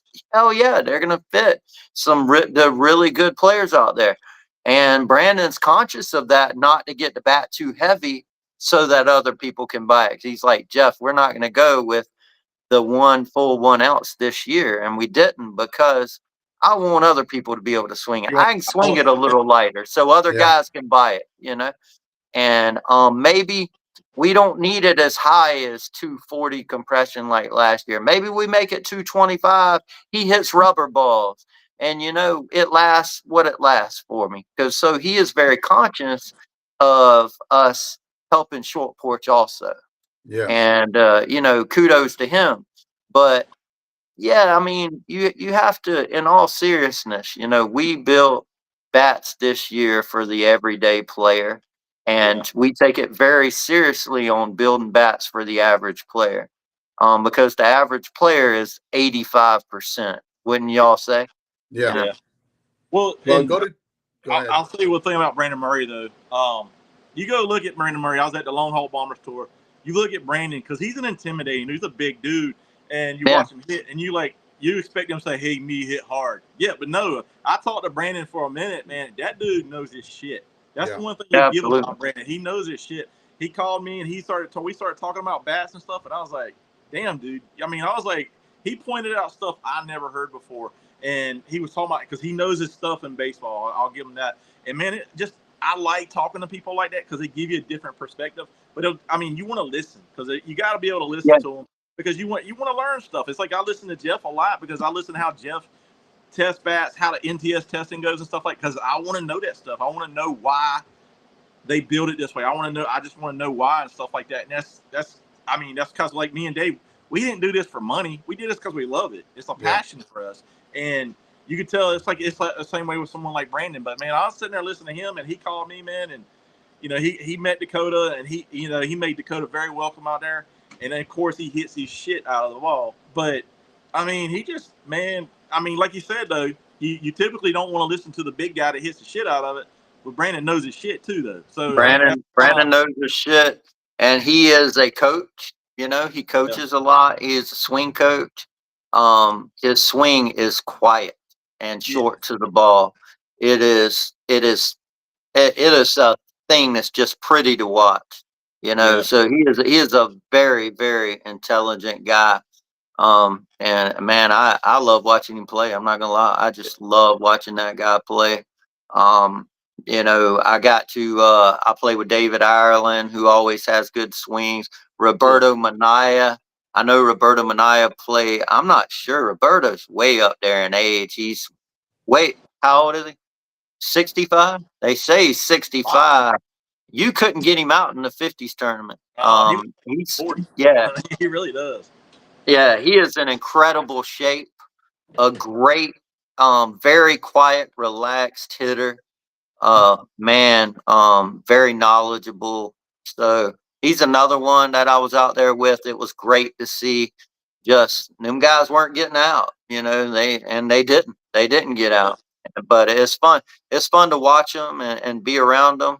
But they are the top 1%. Manaya at that age, I mean, I'd put him up against anybody, as far as overall player. He's that good. But I mean, he was MLB player for crying out loud. I mean, so it's good. I know, conference wise, talking about good players, Rob Taylor is going to have one of these. He will be swinging it on the conference for short porch. Yeah, I love yeah. So Rob Taylor is one. He's bigger than Brandon. Yeah. Johnny Elkins is going to be swinging it on conference. He's a little older, but still really good player. So we got a few people going to be swinging it on conference, and man, that's going to be fun to see. We'll be posting them videos as they hit it. Yeah, Case and Bryant. Case said we got all kind of people getting the fat guy back, getting on board with the spin tech on the younger side. So we'll be putting some of that stuff out. And I know Cage and them's team will also as they play over the next few weeks. But I'm curious to see Josh hit it. I really am on your side. Me too. And I was going to say something too. The other night, Friday night, we had a tournament last weekend, and Friday night I went out there to hit, and I got some of the new bats, but I didn't want to put a lot of swings on the new bats because it's the day before a tournament. I want to hit the bat that I'm gonna swing, and so I hit the Platano bat. I'm probably saying that wrong, but the Rob Manaya bat, and I hit it. I think I hit something else that had the the Nunya bat. I hit that some, and it had the spin tech on the knob. And honestly, I didn't think nothing of it because I didn't think I was gonna like it because I thought it was gonna catch my glove. Because sometimes you'll catch your glove and it'll catch and it'll rip your glove. So I was out there hitting it, and it was humid, hot, and sweaty. I was drenched to the teeth. So I hit those bats first. And then I said, all right, I'm going to finish up with my game bat, which my game bat was the OG Blackout. And I was like, started swinging that. I said, oh, man, I missed that. I missed the spin tech. So I'm spin tech on the knob. Spin tech on the knob. I actually really am. Because when you started swinging, you swung it a couple times and then you went without it, you could really tell the difference, in my opinion. Especially when it was hot and humid. So I know a lot of guys spray, but you don't have to use spray with this. So. Yeah, that's what Alan Hancock was the first to say it last Friday night. Was talking. It's like, hey, you don't need spray anymore, because it sticks to your batting glove. I'll tell you, that spray is a pain in the ass to carry around. I mean, it really is, because you always lose the tip of it. What I like about it is it doesn't stick that much. It doesn't pull or rip your batting glove. So it has Exactly. that. No, it Just don't like stick that much. yeah, Yeah, it's yeah, not. that, Yeah, a lot of you guys grab it. It's not going to rip your batting glove up. It's not going to stick to your hand when you go around. It just has that little extra grip that you need. You know, kind of because what we do, we started hitting it the other day, and what we do is we tape our knobs Yeah. crisscross, and then we run one around it on the bottom, and we don't do that anymore on the grip spin on the knob. So I love it. I think it's badass. The knob's got a taper anyhow, kind of to it. So if I drop my pinky, some of you guys do that, but I don't need the knob cuff where, you know, this is no, what I always use the knob cuffs like that. And with these, man, I don't have to do it. But I Yeah. use the no, knob cuff no. with that. It had that, but yeah, I don't have to use that with these bats. That's kind of like what I like about it too, because I mean, I've scaled them. They don't really scale a lot on the knob cuff. Some of them do, some of them do, but it still kind of counterweights your bat a little bit. So you don't want to do that sometimes with the knob cuffs, and you kind of have to deal without that. But I like the way that the grip feels. It's very comfortable. I mean, I really like it. So Well, I had the idea after I helicoptered the first ever bat I ever did earlier this year. I've never had one come out my hands, and I helicoptered one on my swing because my hands were sweaty. And I don't like to use batting gloves, and don't during the winter sometimes. So I just use one during the summer. And yeah, after I helicoptered the one, I'm like, dude, I got to come up with something. And I'm like, why don't we just put this damn spin sec on the knob, and then maybe I won't have to use batting gloves. But I know most everybody uses batting gloves. Brandon Murray does it sometimes. But past me and him, I can't even think of another player I've seen that doesn't use batting gloves or would go up there to bat without batting gloves. Not a lot of them. Yeah. But I assume it's just a feel. I feel like I can feel the bat better, and I've just been using one now, So, but yeah, man, I was making a joke as I got older. It seems like I think when we get older, we sweat a lot more, oh, heck, and yeah, I was talking to Chris Franks, one of the other review guys. I ran into him in Tampa, and I was yeah. like, man, I never used to sweat like this when I was in my 20s. I said, we're just drenched. It's 77% humidity in Florida. And I'm like, yeah, man, I can't grip anything. I'm so, I was just soaked. I was using the spray and putting it everywhere on me. I was just, man, I was sweating so bad. It was terrible. It was just terrible. Well, But Clem, he came and hit with me, and he used to do something, and he was used to it, but he was always bring two batting gloves. So he put one pair out and let it dry out while he was hitting with the other ones, and he'd always do that when we were hitting together. So Clem would do it. yeah. You know, don't get me wrong, Clem's a dumbass because he's a Duke fan, but I love the dude to death. But that was smart, huh? Well, I was a pitcher, I was a lifelong pitcher, so I keep rosin bags. Yeah. So we were playing in the Smokies, and I had the rosin bag all over me. I was putting it on my neck, all over my arms. They're like, "What the hell's all over you, baby powder?" I'm like, "No, that's rosin bag." I was doing everything. And I'll tell you, I've never sweated like I did not. I didn't play for a lot of years, and I was like, I didn't sweat like this when I was younger and played. I know I didn't, and I think that's why us seniors cramp up some. Yeah. No. Yeah. Oh yeah, dude. We That definitely. would be for Dave's long podcast Friday night on why we sweat more and cramp up out there as seniors. I'm actually going to Yeah. write it down right now. Writing it down. So you see this? I'm drinking one right now. I'm a plug bio like those guys, the liquid IV bio like, and hitting outside, man. I'm having to drink these, and I sweat so much. I'm getting cramps in my ribs all the time and stuff, Yeah. and Dave tells me to stay off the alcohol, but I like beer, and it's hard to go all week. If I'm not playing at the end of the week, I'll drink. Me and Brandon, all us, we went to Longhorns, and we were all ordering ice water, and I'm like, man, this sucks, Yeah. But Dave told me a long time ago, you can't drink beer for a few days before you play, and not on the weekend, and I try to listen to him, Yeah. Diet Coke and beer, man. I mean, I try to drink water in between, but man, it seems like with the caffeine with the Diet Coke, you pee it out so much because it just kind of it's like a nitro dry beer. That jeez, yeah, that'll Yeah, dehydrate you fast, and you can feel it in your joints. Like your Oh joints yeah, get stiffer yeah, and stuff. You can yeah, feel it in yeah, your joints. definitely. yeah. Yeah, somebody was asking me the other day about losing weight, and they start giving me I go, what do you? I start asking questions like, what do you eat? What do you talking about rice? And yeah, it may go more toward a carnivore diet, and then add a little bit of carbohydrates in there, complex carbohydrates. Whenever you want a little bit of energy, like when you're playing softball or something like that. And then he says, no. And I'm sitting there going, dude, then what the hell's wrong with you? And I look, I said, how many beers you drink? He goes, oh, okay. That's, and I go, okay. You got empty carbs. You're pumping in, I don't know how many you drink a night, 10 Yeah. maybe, 2 at 8 to lunch, 1 10 at times. dinner. Even Yeah. if you're drinking light beer, that's 70 carbs, so do the math, quit drinking, and you want to lose some weight. So I said, okay, you're drinking, you're not going to quit drinking, slow Yeah. down maybe a little bit. But that's the problem, because we are seniors and we do like to unwind. And I understand that because of unwinding, but just when you're going to play ball, just kind of stay away from it, because it's a diuretic and you can get in trouble for it. One of the guys on there, Dave, was asking about the Beach City 13-inch, and this is definitely has the what we call the OG tech, the tri-layer Kevlar, with flat paint, which I know Dave is a huge component of flat paint that I don't always use to get a little extra performance. Real good weighting on this. I thought it was spot on with the weighting, and man, it's I'll tell you, man, the performance is just there. Our whole bat line, the performance is really good. I think the 13-inch barrel definitely, for two things: for backside hitters, helps. My opinion. This is just my opinion. Y'all can jump in. And or intermediate players, if they need a bigger sweet spot.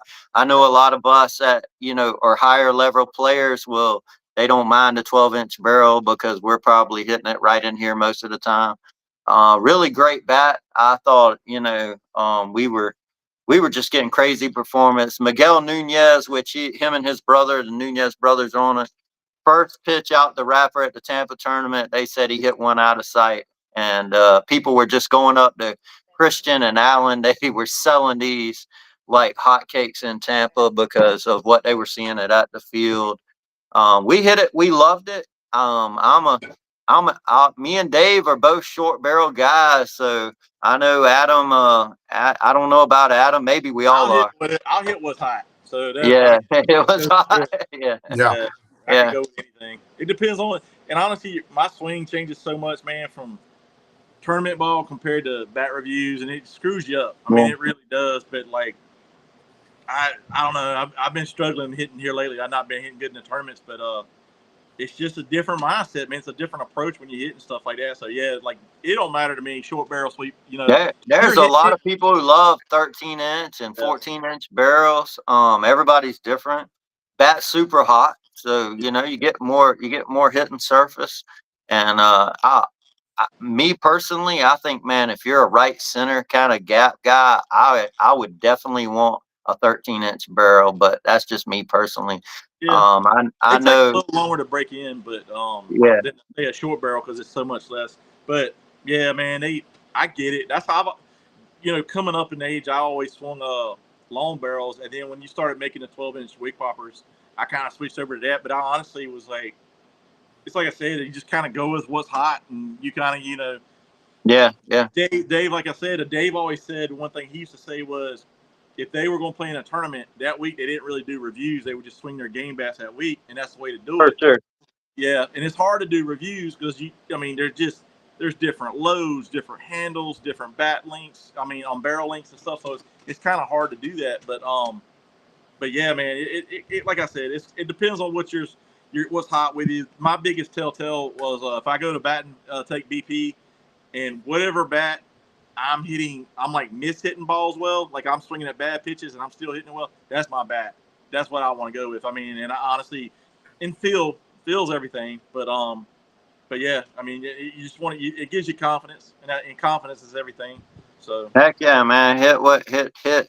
Yeah, grab you a hot bat that you like, and go to work. One that Dave always talks about, forgiving barrels, and yeah, that's what we see on our bats is the miss hits. I know. I took one of the worst swings earlier with a bat that we're bringing out later this year. I know both of you guys have it. and hit it off the cap on my front foot, and it was 97 mile an hour to like 350 feet. And I'm like, man, when you get a bat that you can take a bad swing and get performance like that, that's when you really have something. Because a lot of the top tier bats, when you square them up, you're going to get performance. So. Yeah. No, and I mean, I've kind of found it because I fought the OG Weed Popper for a minute, the OG Blackout, the new one, because I like the Spin Tech so much. But now I'm hitting that one so good. So it's kind of like I went from end loaded Spin Tech. Now I'm going to the 27. Kind of is almost feels balanced. But I mean, the ball just comes off it for me, man. And like miss hits, dude. You pitch me anything below my hands, I'm good. With that bat, and I just feel like I could just kill it. But I tell you what, that barrel's different. It's just a different barrel, man. It feels That like is. a shotgun, and it doesn't stay on the barrel long. Like you get these super No. soft bats, I feel like the ball's on there forever. It feels like it's a heavy ball. Not with that bat, dude. It springs off that thing. And, We're fortunate that the OG, when we're just fortunate that as that model is out and how good it is, and it being just this year to have the #1 selling bat in the market. And we did year before last, but y'all know about last year that I'm sure that beat us in sales. We're not going to talk about it, but for 2 out of the last 3 years, have the #1 selling bat in the market. And I think that's everybody's goal, is to have a bat that popular. And to have a bat that popular, y'all know it has to perform. Period. It has to perform. And again, I think something Dave always talk about, the #1 thing that is overlooked in that is how forgiving it is. So. and I started hitting Monday night. I hit my bat, and then I hit Clem's bat, the mayor. I need it. And I got it in a 27. I thought it was gonna be too heavy for me, dude. That bat, that's a good bat. Yeah, that's a hot bat right there. That bat swings fast, and for a bat to swing that fast and perform like that, you have to have like Dave always says. Dave says it every week. You have to have an exceptional barrel. Yeah. And if you can do that, if you can have a bat that swings that fast with an exceptional barrel, then you'll make players better, because players who need to gain bat speed, players who are older, who are weaker, they gain bat speed. Players who just want to be better in general, they gain bat speed and get performance without the mass that we created to get the distance. You have to have an exceptional barrel, and it does. It absolutely does. It's the only way to do it. And that's something Dave always talks about, so I'm plugging him. But I also said that barrel will get you in trouble. Yeah. Because when you're in batting practice and you start hitting pitches out of the strike zone and you're getting great performance on it, you tend to create a what you're going to do in a game. So they always tell you, when you take BP, you want to take good pitches, and what that does, because you might sneak at one that's on the outside of the plate and hit it a mile, and then all of a sudden you think you can do that in a game, and it really doesn't go. I'm gonna plug in. It really doesn't go that way. There's one thing that a lot of people don't understand, Adam, is this too, and I think a lot of the bat review people out there have to find a way to deal with this, is because you are swinging so many bats with different weight distribution. You've got to give your body, especially the more older you get, the worse it gets.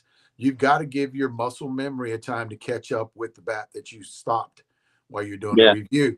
And a lot of people can't do that. A lot of people cannot jump back and forth and play for a good team or keep a high batting average on a good team unless they take breaks. They got to take a break. I say, here's the deal. When I first started 15 years ago, it was like 7 days. Then it turned into 10 days. And then it turned into 2 weeks as I got older. So it would be a time where my guys would handle it for me. If I had a big tournament coming up, I'm not talking about a weekend warrior tournament, or anything like that, where, you're out there playing for nothing.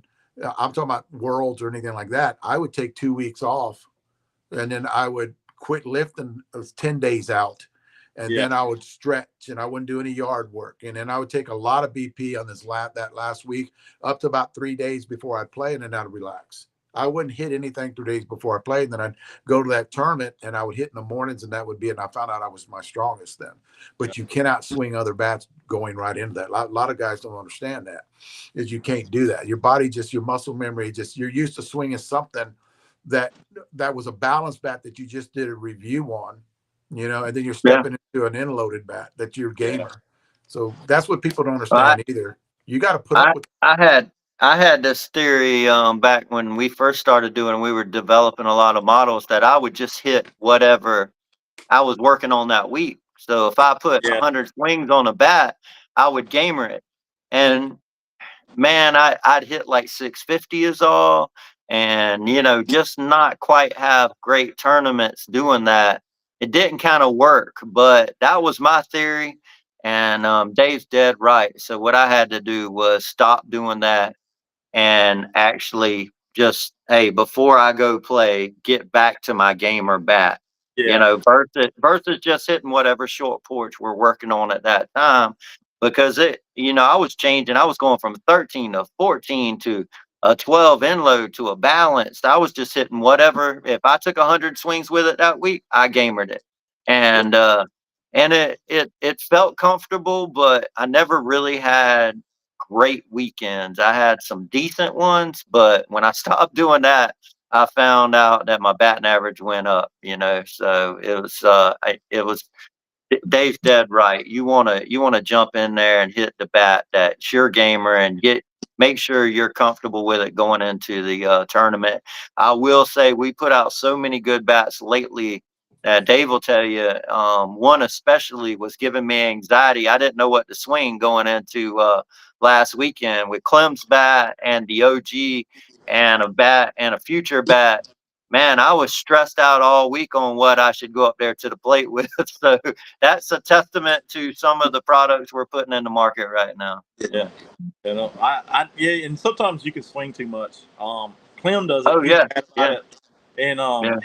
he went on vacation and he came back and he took some BP with some of his buddies and he said, dude, he said, I don't know what's going on, man. He said, I hadn't done anything for about a week and a half, and he said I was killing it. And then he went live with Dave, and Chad hit me up, and I told Clem, I said, you hit too much probably, man. And I was like, because you hit every day. I said, sometimes he'll hit twice a day if you let him.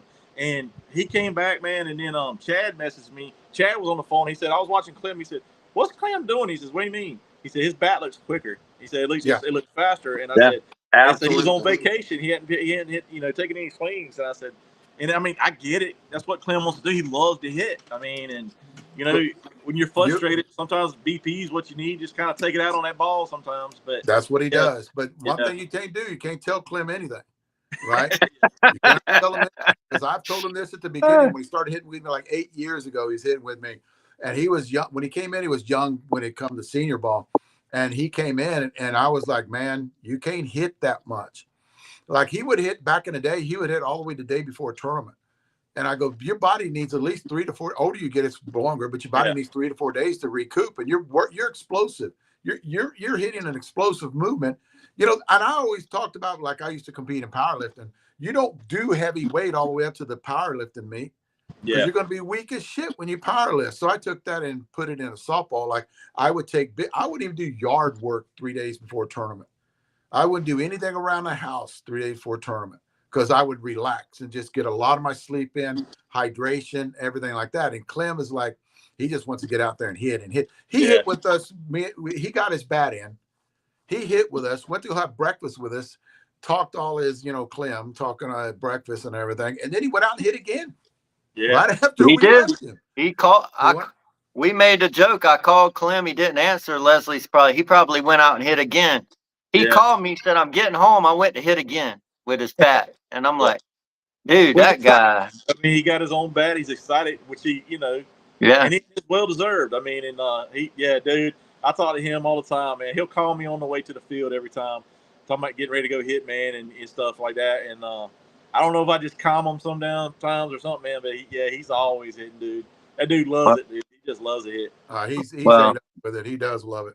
He does love it. I hope I know you two guys are two of the closest people in the world to Richard Clem, and I hope he was real excited about getting his bat. I felt real awkward when we went down and Trey got the Spin Tech bat because we had the artwork already done. So Trey had the non-Spin Tech and we needed to run some Spin Tech. So we ran some whiteouts with Trey's name on it. We went to Texas and I'll tell you, it was kind of The awkward. second I'm like, time. you're too bad. And The Clem's second like, launch. hey man, I hit better than Trey. And They Clem go didn't, back and forth and he say didn't they care. hit better He than each didn't other. care. He didn't give a shit. Yeah. As long as his buddy, long as his brother, his big brother got a bat, he didn't care.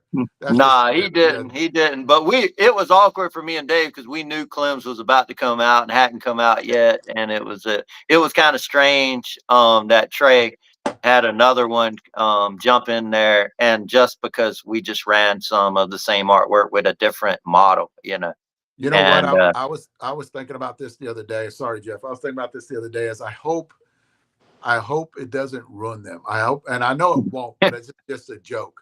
Where they're, Trey's got that little swag going on now, and he's getting in front of the camera and he's like fixing his batting gloves, and I'm like, just get up there and freaking hit. I'm yelling at him. But I think as long as you have, the way we've been together for a long time, and you have that, because they do have that little bit of a swag going, and that's a good thing. They have that good swag going, and they love the product. They talk about the product. Clem is overthinking right now, and I tried to talk to him the other day about compression testing. He's kind of overthinking right now, and he come up to me and asked me about the compression levels on the bat, how long it's going to drop, and I go, well, if you hit like you do, probably around really fast. You probably put 4 yeah, more swings on it. he But might have he done went hits all through the all time. them Said, bats. Clem, you cannot swing the same bat 2 days in the morning and the afternoon. So I try to tell him that, but he's just so chomping. He said the other day he sleeps with his bat and his girlfriend sleeps in the other room. So that's how bad. That's how bad Clem's gotten right now. He'll probably chime in here. I can't see all the replies, but sorry, Clem, I had to say that. His poor girlfriend slept in the other room, and he was laying next to he's got 8 or 9 bats in his bed. He's like, I'm like, Clem, we're gonna bring out more bats. Aren't you gonna swing the new ones? He's like, oh man, I'm swinging mine. I'm like, dude, we're gonna have more bats next month. We got some good stuff coming out ahead of Vegas, and he's like, no, I'm swinging mine. I'm swinging mine, man. Yeah. Well, y'all, but not with y'all, but behind the scenes, he'll get like one bat that he likes, and he'll try to get a bunch of them. He rotates them. He knows how many swings he's got on each one, and he rotates them. So Clem's, he might fully. That boy, he knows what he's doing. I'm telling you, I'm like, we need to tell him he just needs to hit the U triple SA Fat Guy BP, and he won't be going through senior bats. He won't have to worry about it, And all that BP hit the Fat Guy BP bat, he won't have that problem. So he is worse. Anybody out there that's ate up with softball, he's 10 times worse than that person. Yeah. He'll call in the middle of the night. I know he's done this with you too, and just talk about softball. Yeah. And he'll talk about bats, in the middle of the night when he can't sleep. Man. Those nights where he can't sleep, you're expecting a phone call. They're talking to Clem. Clem's coming up on this thing. Clem, I can't see the comments. Yeah, he'll come up. That was a text message from somebody. But what Clem will do is, if Clem can't sleep, Clem can't sleep, he'll call you up and we'll just start talking for hours about softball, and then but he is he's one of those guys. He's the mayor. He's one of those guys that you want out there that talks to everybody. He's a great guy. We got a lot of good people and the softball community, and I tell you, man, I'm glad everybody loves this game as much as we do. It makes our days fun, man. Being able to do something in the softball world and do it for a living like we do, it's awesome. It's really awesome. Definitely. I will say, I kind of get it when you go to the field sometimes, and you got your own bat. Guys will give you shit or whatever, but man, I will say for my phone. When I go to the field, it's not the case. Everybody's pretty supportive, man. People will surprise you. You're gonna have haters and that guy doesn't deserve a bat and stuff like that. But like I said, at the end of the day, man, most people are pretty good. You might have one or two knuckleheads that stick out, but I mean, most of you softball guys, man, it's just fun being around them and stuff like that. And you know, I used to get it because some of the high end guys that like they're big time players that kind of dicks to people sometimes, and I get why they are because so many people worry the shit out of them or talk shit to them.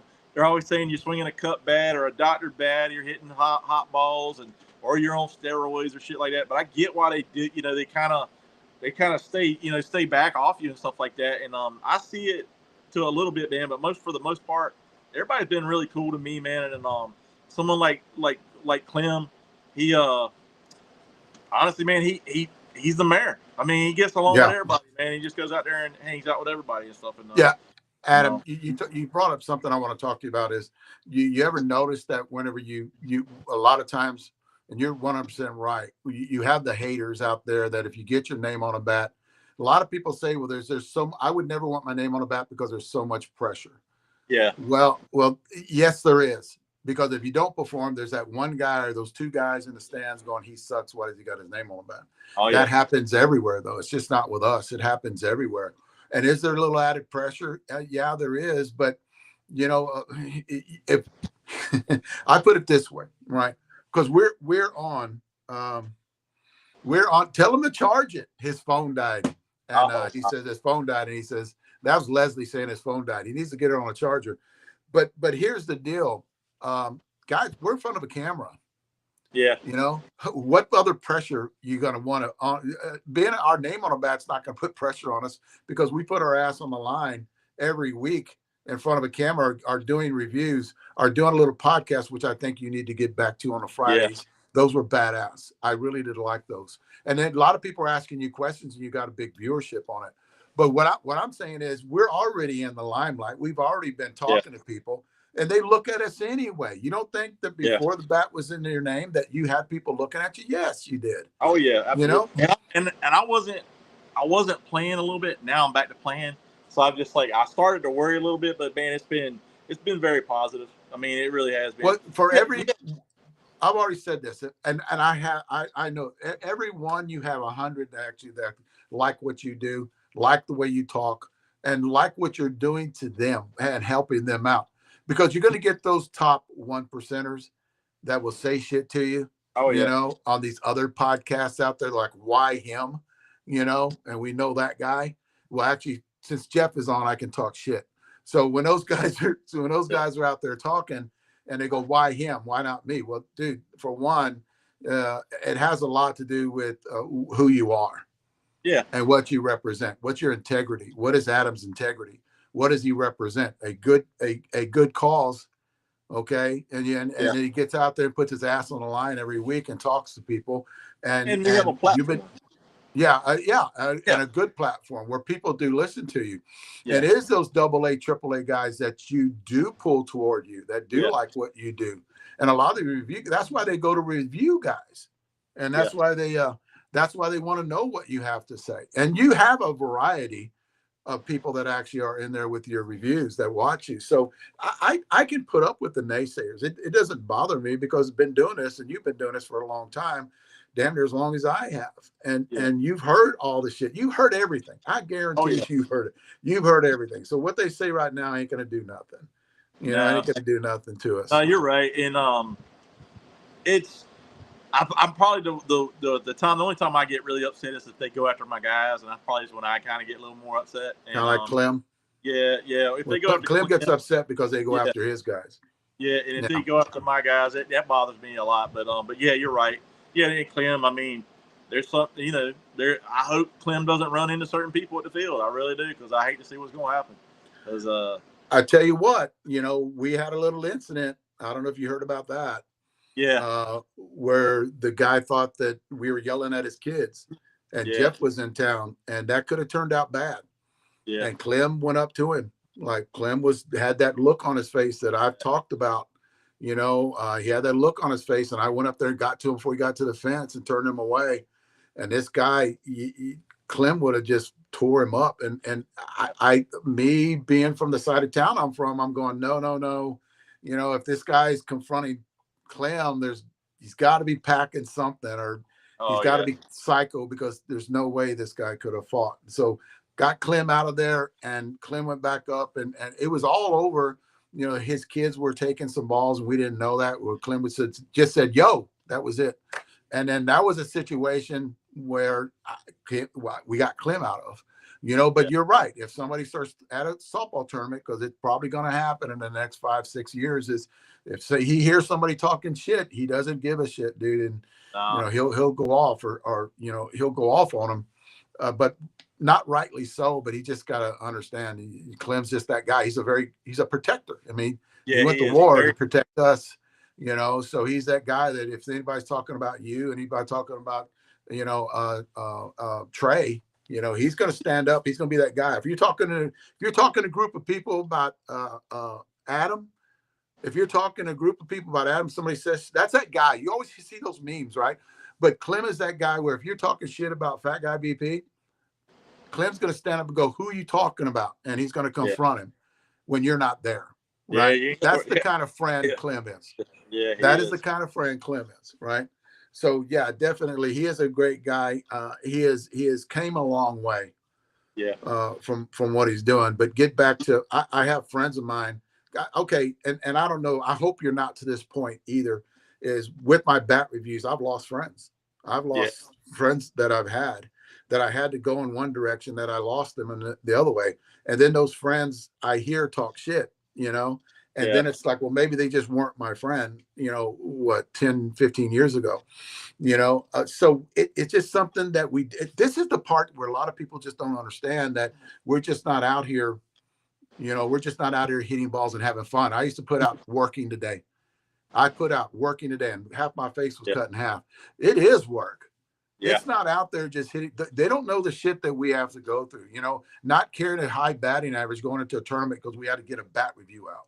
Yeah. And then not knowing, well, you suck. You're the bat review guy, suck. But dude, you don't know what I did before I got here. Yeah. You know? Honestly, you don't know what anybody's going through if they have a bad weekend. But you're right. I don't. Everybody asked to come hit with me, and man, I wouldn't have Josh and Chad on my channel if I didn't know those guys. I'd never met them before in my life, but through the channel, I met them, and dude, they're some of my best friends, and they hit with me, and dude, they work tirelessly. I work hard, but them dudes work even harder, man, and they don't ask for anything. And you got to, you know, Dave, how hard it is you got to load up the truck with all the equipment. You got to make time. You got to go out there, find a field, and hope the field's open. And then you got to, coordinate with your guys to get it done, man. And you hit it. You got people picking up balls. You can't have a guy out there that just wants to stand behind home plate and run his mouth and not pick up balls and stuff.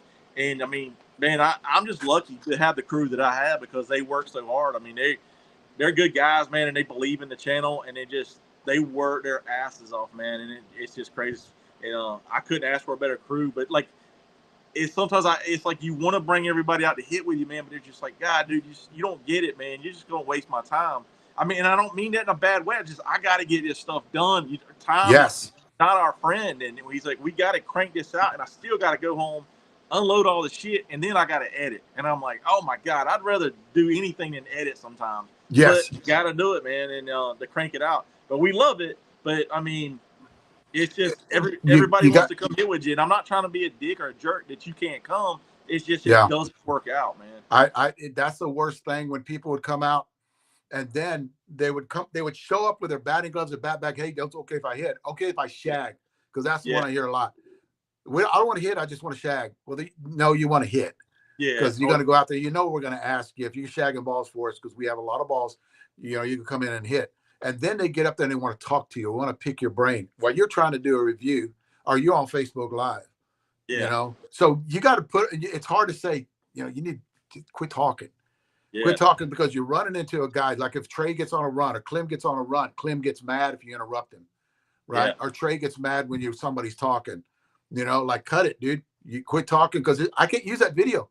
Exactly. I can't use that 10 swings that you just actually murdering the ball and proving a point, what you want to talk about the bat.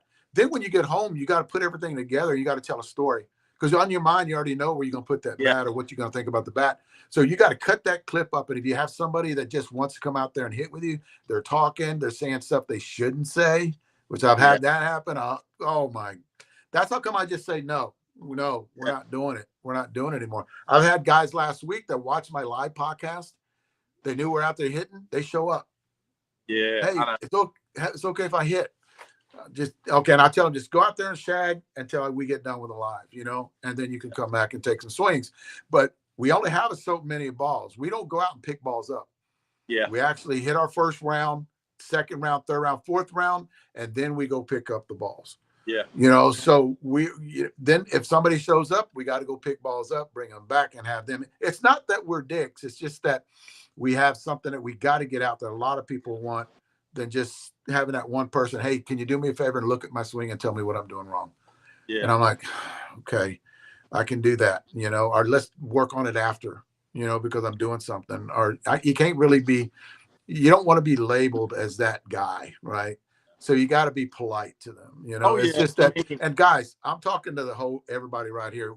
We just it's like a job with us. And that's like I said, work in the day, because that's what it is. And a lot of people go, work, and that's fun. Well, no, it's not really.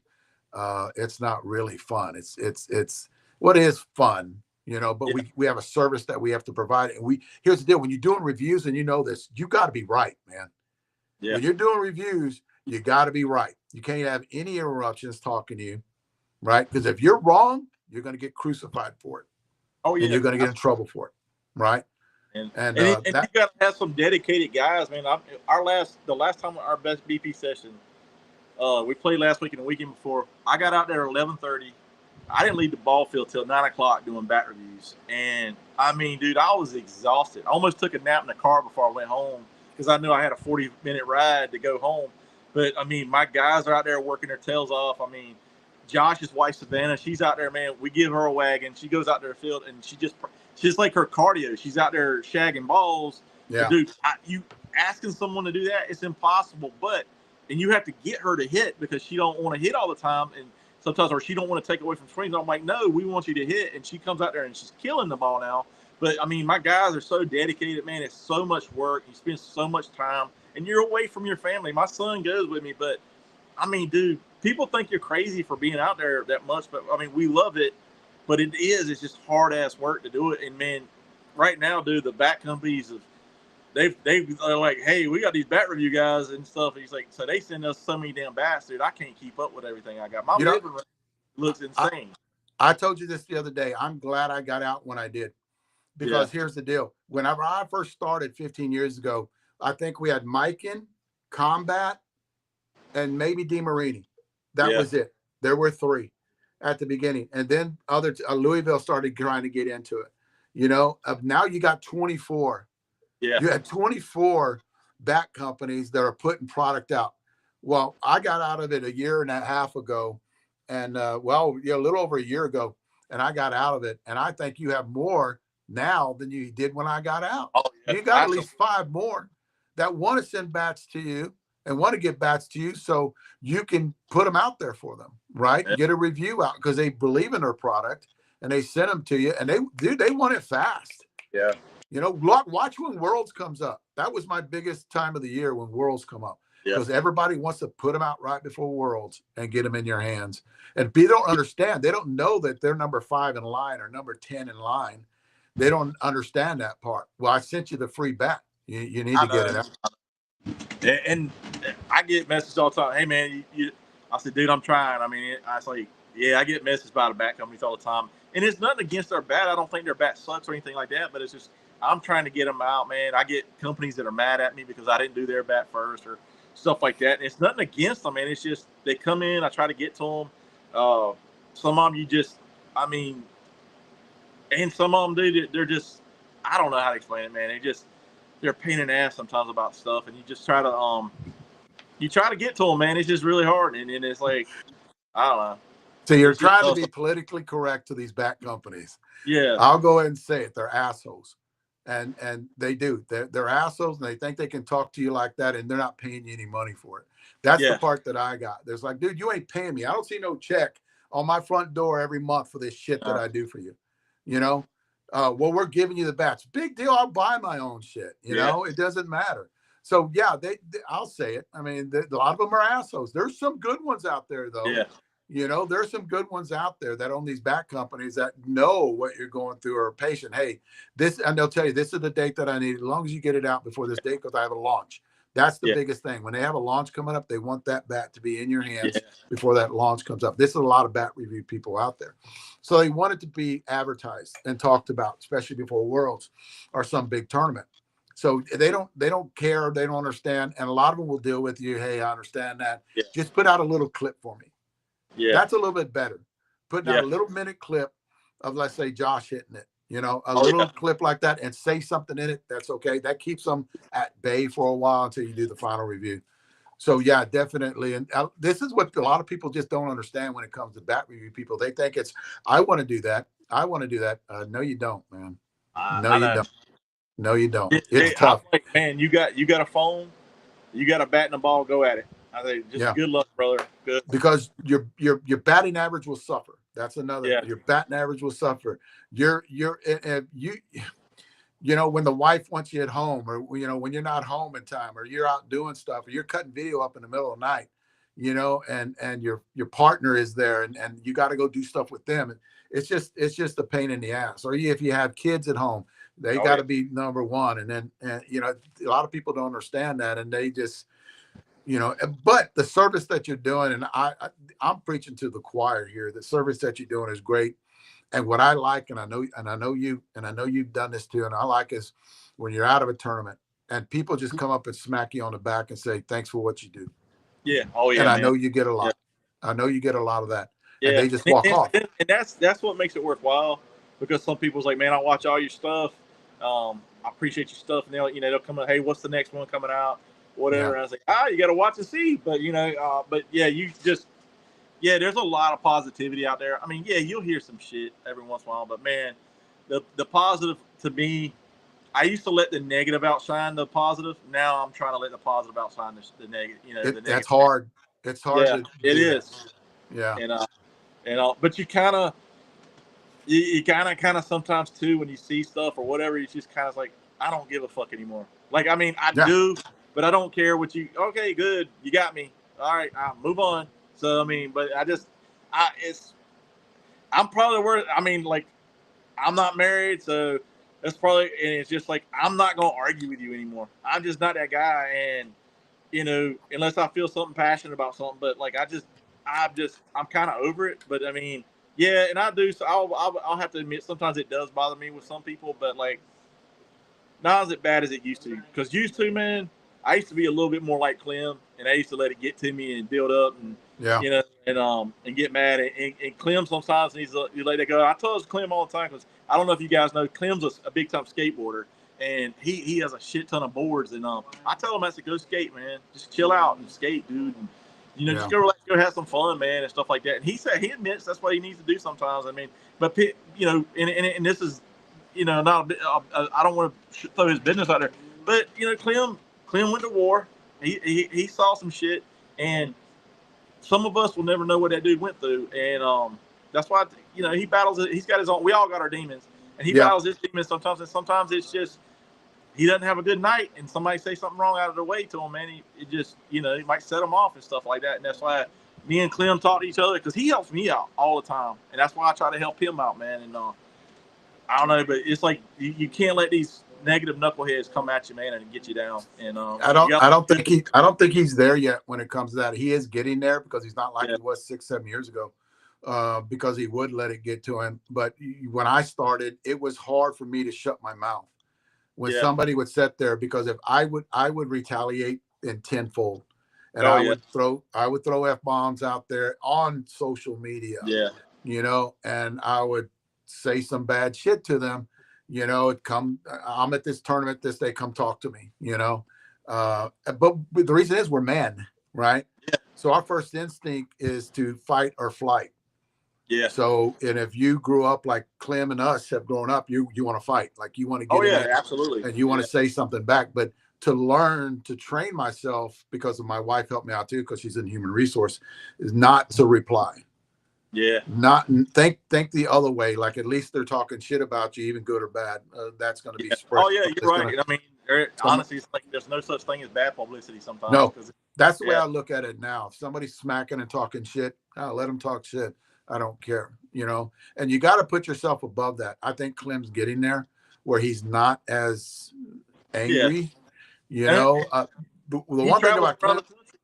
yeah, He travels around the country, and I mean, dude, everybody invites him out and wants to hit with Clem and stuff like that. And that says a lot about Clem because everybody likes the dude. He's a good dude and stuff like that. I mean, that's why y'all call him the mayor. I mean, he's out there, man, and shaking hands, and but he's a good dude and stuff like that. But I mean, he's a very passionate dude too. And he's a tough cat, man. And he couldn't. And I said, I'm glad you're hitting with me because you are that protector. You're that big brother yeah, that to everybody that's around. Even to the ladies, to the girls and stuff, and my wife and Zena. He's like their big brother.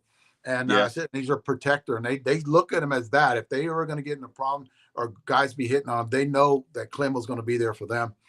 But he could two up to a point, but if like we did back in the past, if we had, Clem, I don't know how Clem could have handled anybody on another podcast would have talked crap, which, yeah, and he wants to go after them. He wants yeah, to, even to this day, he's like, oh, I can't wait to see that guy in Worlds this year. And I'm yeah, like, he's not going to be at Worlds because I think he was kicked out or something for a year yeah, or whatever.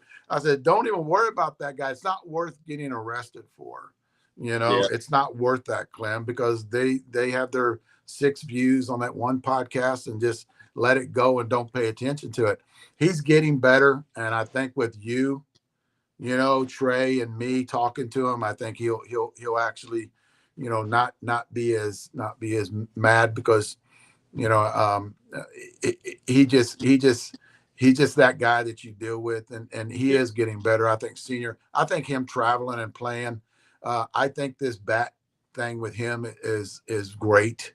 yeah, And I think that what better person out there than him actually out there having a bat in his name and that military theme that's going to be every year, because we'll do a military themed bat every year with the U yeah, trip and the senior ball, and then he can be a part of that. I think what we have with you, I think what we have with you is great. And I said this, what better bat builder than a bat reviewer, yeah. that knows that, and you already know more. And I don't know. I can't tell you what you've dealt with in the past. I've talked to you guys. You guys know I've talked to Adam for years before we're talking right now, and his knowledge when it comes to building bats is far more superior than any knowledge that I've built with. I've dealt with 12 engineers in the Yeah, last 15 years that I've talked to, and I know you've talked to them. yeah, And the shit that would come out of their mouth, and you're like, and I'm like, why are you getting this shit from? And then 4 years ago, I talked to you, and I go, okay, this is fucker that gets it. yeah. He gets it because he swung a lot of bats, and he has a lot of people around him that have swung bats. So he gets that feedback. I don't think you see that, like we talked about earlier, with a lot of these back. And I don't want to trash a lot of these back Yeah. companies out there. There's a different way of doing things, and And they've there been is, doing it that way for years. and then you got to think too. You got to hand it to Jeff because Jeff was. I mean, he ain't been around long. I No, mean, Short Porch hasn't been around long, and he came in, man, and honestly didn't know what he was doing. In a way, he did, but he didn't. Jeff knows how to build a company. He knows how. He's not dumb, but he was like he didn't know the bat game real well, and man, he learned fast. He listened, and for him to sit there and bring you on as basically the your guy, an ambassador for his brand, and you had a platform, which a lot of the old companies, man, are old school and they don't believe in that, and they just like, hey, conference player that got his name on the bat, just carrying it to the field doesn't sell bats like it used to. I mean, no, there's social media involved, and Jeff picked up on that, and right away he hired you, and I mean, man, you got to tip your hat to him, and he's just going across the country and he's kicking ass right now, and you got to hand it to him, and people have noticed that and stuff, and yeah, he's got his haters. I mean, we got it. Believe me, I've talked to him, but you got to hand it to Jeff, man. I mean, he's been one of my biggest supporters. He's offered me opportunities that I never would have got, but I mean, I also Jeff's always called me, man. I've always considered us friends, and we talk about just the market and and how bats are being built and stuff like that. And we argue, but I mean, friends argue. But Yeah. you got to say, man, he had an open mind, and he didn't go copy the cookie cutter other bat companies where they do it their way, and he went and did it his way, and which is you got to hand it to him, man. There's a lot of people wouldn't have done what he took a chance doing that, and you gotta hand it to him, man, for what he's done, and him and Leslie, and I don't want to just say Jeff, but it was him and Leslie, and I mean, that dynamic duo was kicked ass, man, and you gotta hand it to him. I agree. Whenever they approached me last year, I was chomping at the bit. Yeah. To jump on board because I knew what they had, and it was fresh, and it wasn't like you call them the cookie cutter. It wasn't like that. It wasn't those people that actually tried to reinvent the wheel over and over again. You have these couple people that come in that own the company that wanted to do it different, and I was like, shit, I'm all in. Well, you're going to work with Kevlar about 4 months into it. You're going to see how that goes. And I'm like, hell yeah, I'm in. And they listen to you whenever you think you have a different idea, or even with social media, when I would talk to them about social media, we need to do this, we need to do that. When they went with you, I was like 100% going, holy shit, that's badass, for them to do that, because he's not the big 6'8" guy, 200 and chiseled, 230 pounds. Going out there and hitting a subpar bat, and I will say that, a subpar bat and hitting 450 feet, and then turn around and say best bat I ever swung. You know how many times I've heard that in 45 years, 46 years of doing this? It's not like that anymore. People aren't dumb anymore. People are tired of seeing this shit. Social media picks up, man. I mean, they're harsh, dude. I mean, they pick up on you, and they'll call you out in a heartbeat. But when we do our reviews, we gotta kind of go into thinking that, and like as a bat builder, you gotta go into thinking that. It's like, hey man, they're gonna come at you, dude. I mean, for everything. I mean, you still have the knuckleheads that'll be in January. Hey, I'm hitting launch 650s, and it's 32 degrees outside. What's wrong with your bat, dude? I'm like, come on, dude. But you gotta figure out a way to not piss that dude off and say, hey man, come on. Yeah, come on, dude. What are you doing, man? You can't be doing that shit. And then, knucklehead, sometimes Jeff would send him a bat. And I'm like, come on. I told you to get on Jeff bat. I'm like, dude, you can't send that fucker a bat. He knows better. And you got to, but I don't know, man. But it's crazy. I mean, we both know how crazy it is. I mean, the stories we could tell behind the scenes. And I told my daughter, dude, behind the scenes, I told my daughter, I have everything written down. I have all the audio recordings. When I'm gone, wait about like 5 years, and then write this book and put out this audio book, and then talk about that, because we're in the front lines, man. I'm doing this. Whenever I did it, we're in the front lines, and we hear all this shit and what they do, and it's the one thing that I will say about you and the Marcus, the Big Ben, and being the top bat review guys out there. And I know there's a few other ones, that I did not mention. It's not on purpose. I just don't have it here in front of me. But the shit that you guys got to put up with, and I'm glad you guys, I do put up with it a little bit more now. Not a little bit more, but a little bit less now. And I do hear the people. But the stuff that's said about the bat review people, I think, is bullshit. You always got those haters. And if somebody went through this, as long as you guys didn't have a hater, I would say you suck. Yeah. Now that you have haters, I know that you're legit. Marcus has haters. All these other guys have haters on there. And it doesn't matter. They're going to be spewing some shit, talking shit about your swing, because that's what they did to me.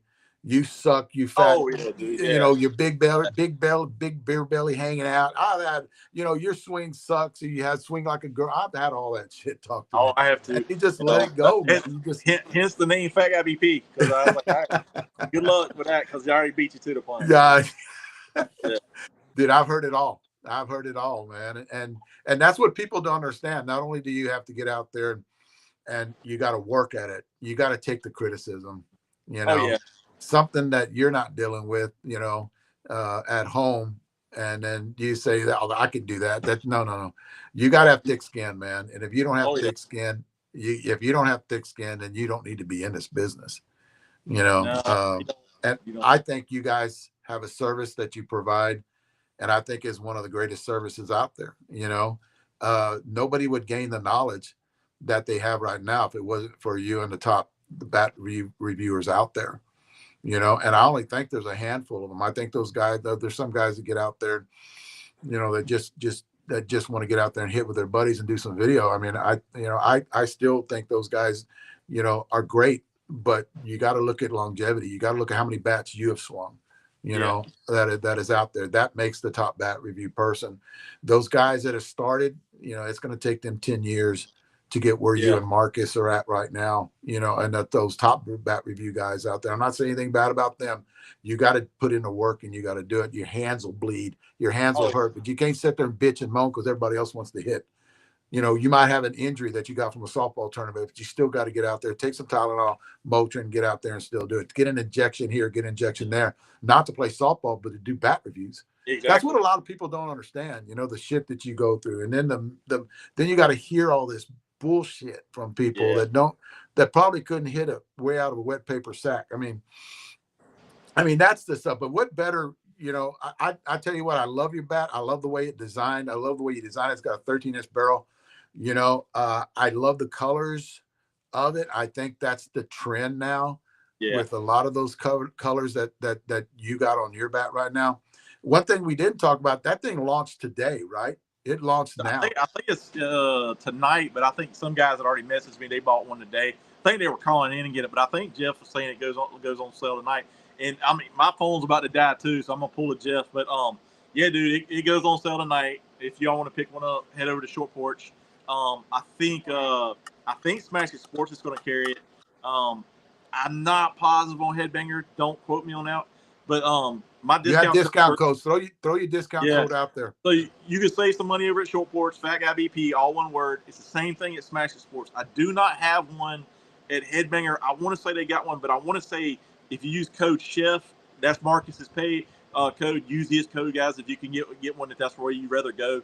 But man, I want to thank you, Dave, for letting me launch the bat on your platform. I want to thank Jeff and Leslie for doing this. I want to thank my guys for always being there and working hard for me. I want to thank Dakota. He's a trooper. He's always there, man. And that's kind of why we put his name on the bat. But man, I'm tickled to death. I mean, I really am. I mean, I am really proud to have this bat for representing the channel. I mean, I couldn't ask for.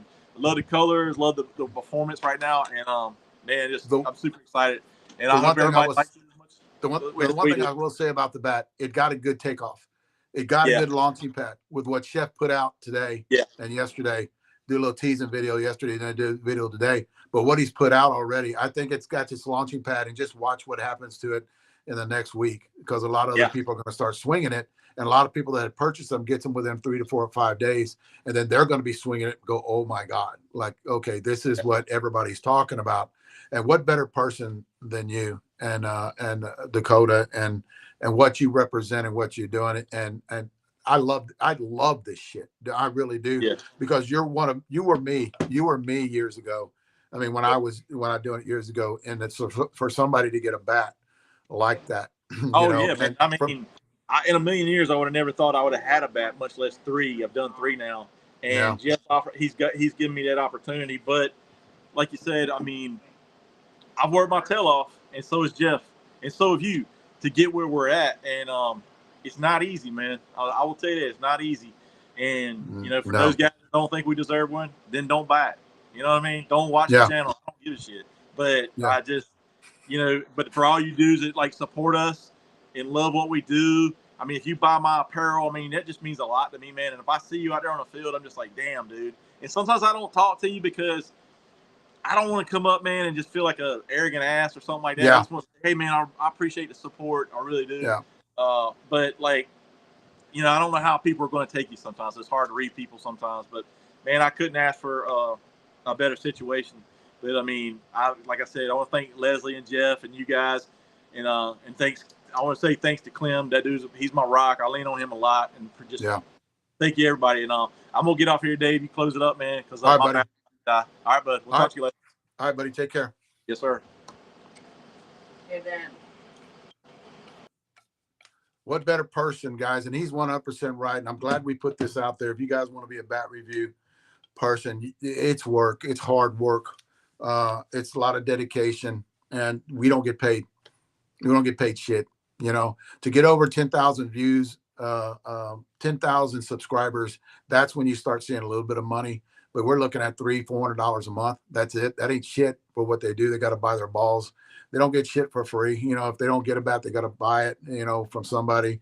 But I think what better way, you know, buy their gear, the merch. This is another thing too. Everybody out there has merch. I made money off my merch. That's the way I would supplement a lot of my stuff, is my merch that I would put out with Senior Softball Bat Reviews.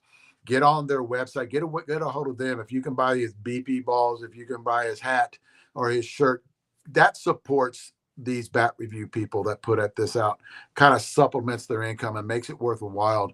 Because dude, it's tough. It is really tough to get out there and do. And what better person? I you know, I talked to Jeff about this, and it's something we might bring up in Vegas, is get a lot of these bat review people to give input and on bats and get a bat in their name. Like you have Adam with Fat Guy BP has put a lot of input into that bat, and have him build the bat. Jeff supplies the material and the numbers. You know, Leslie supplies the material and puts the material together.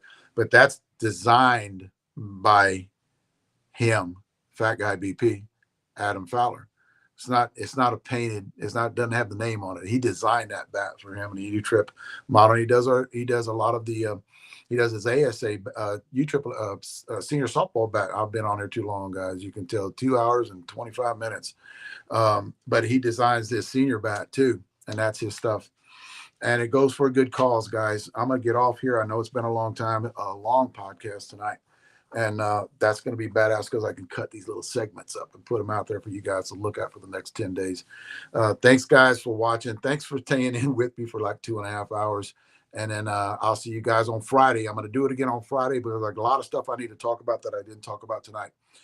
Thanks, guys.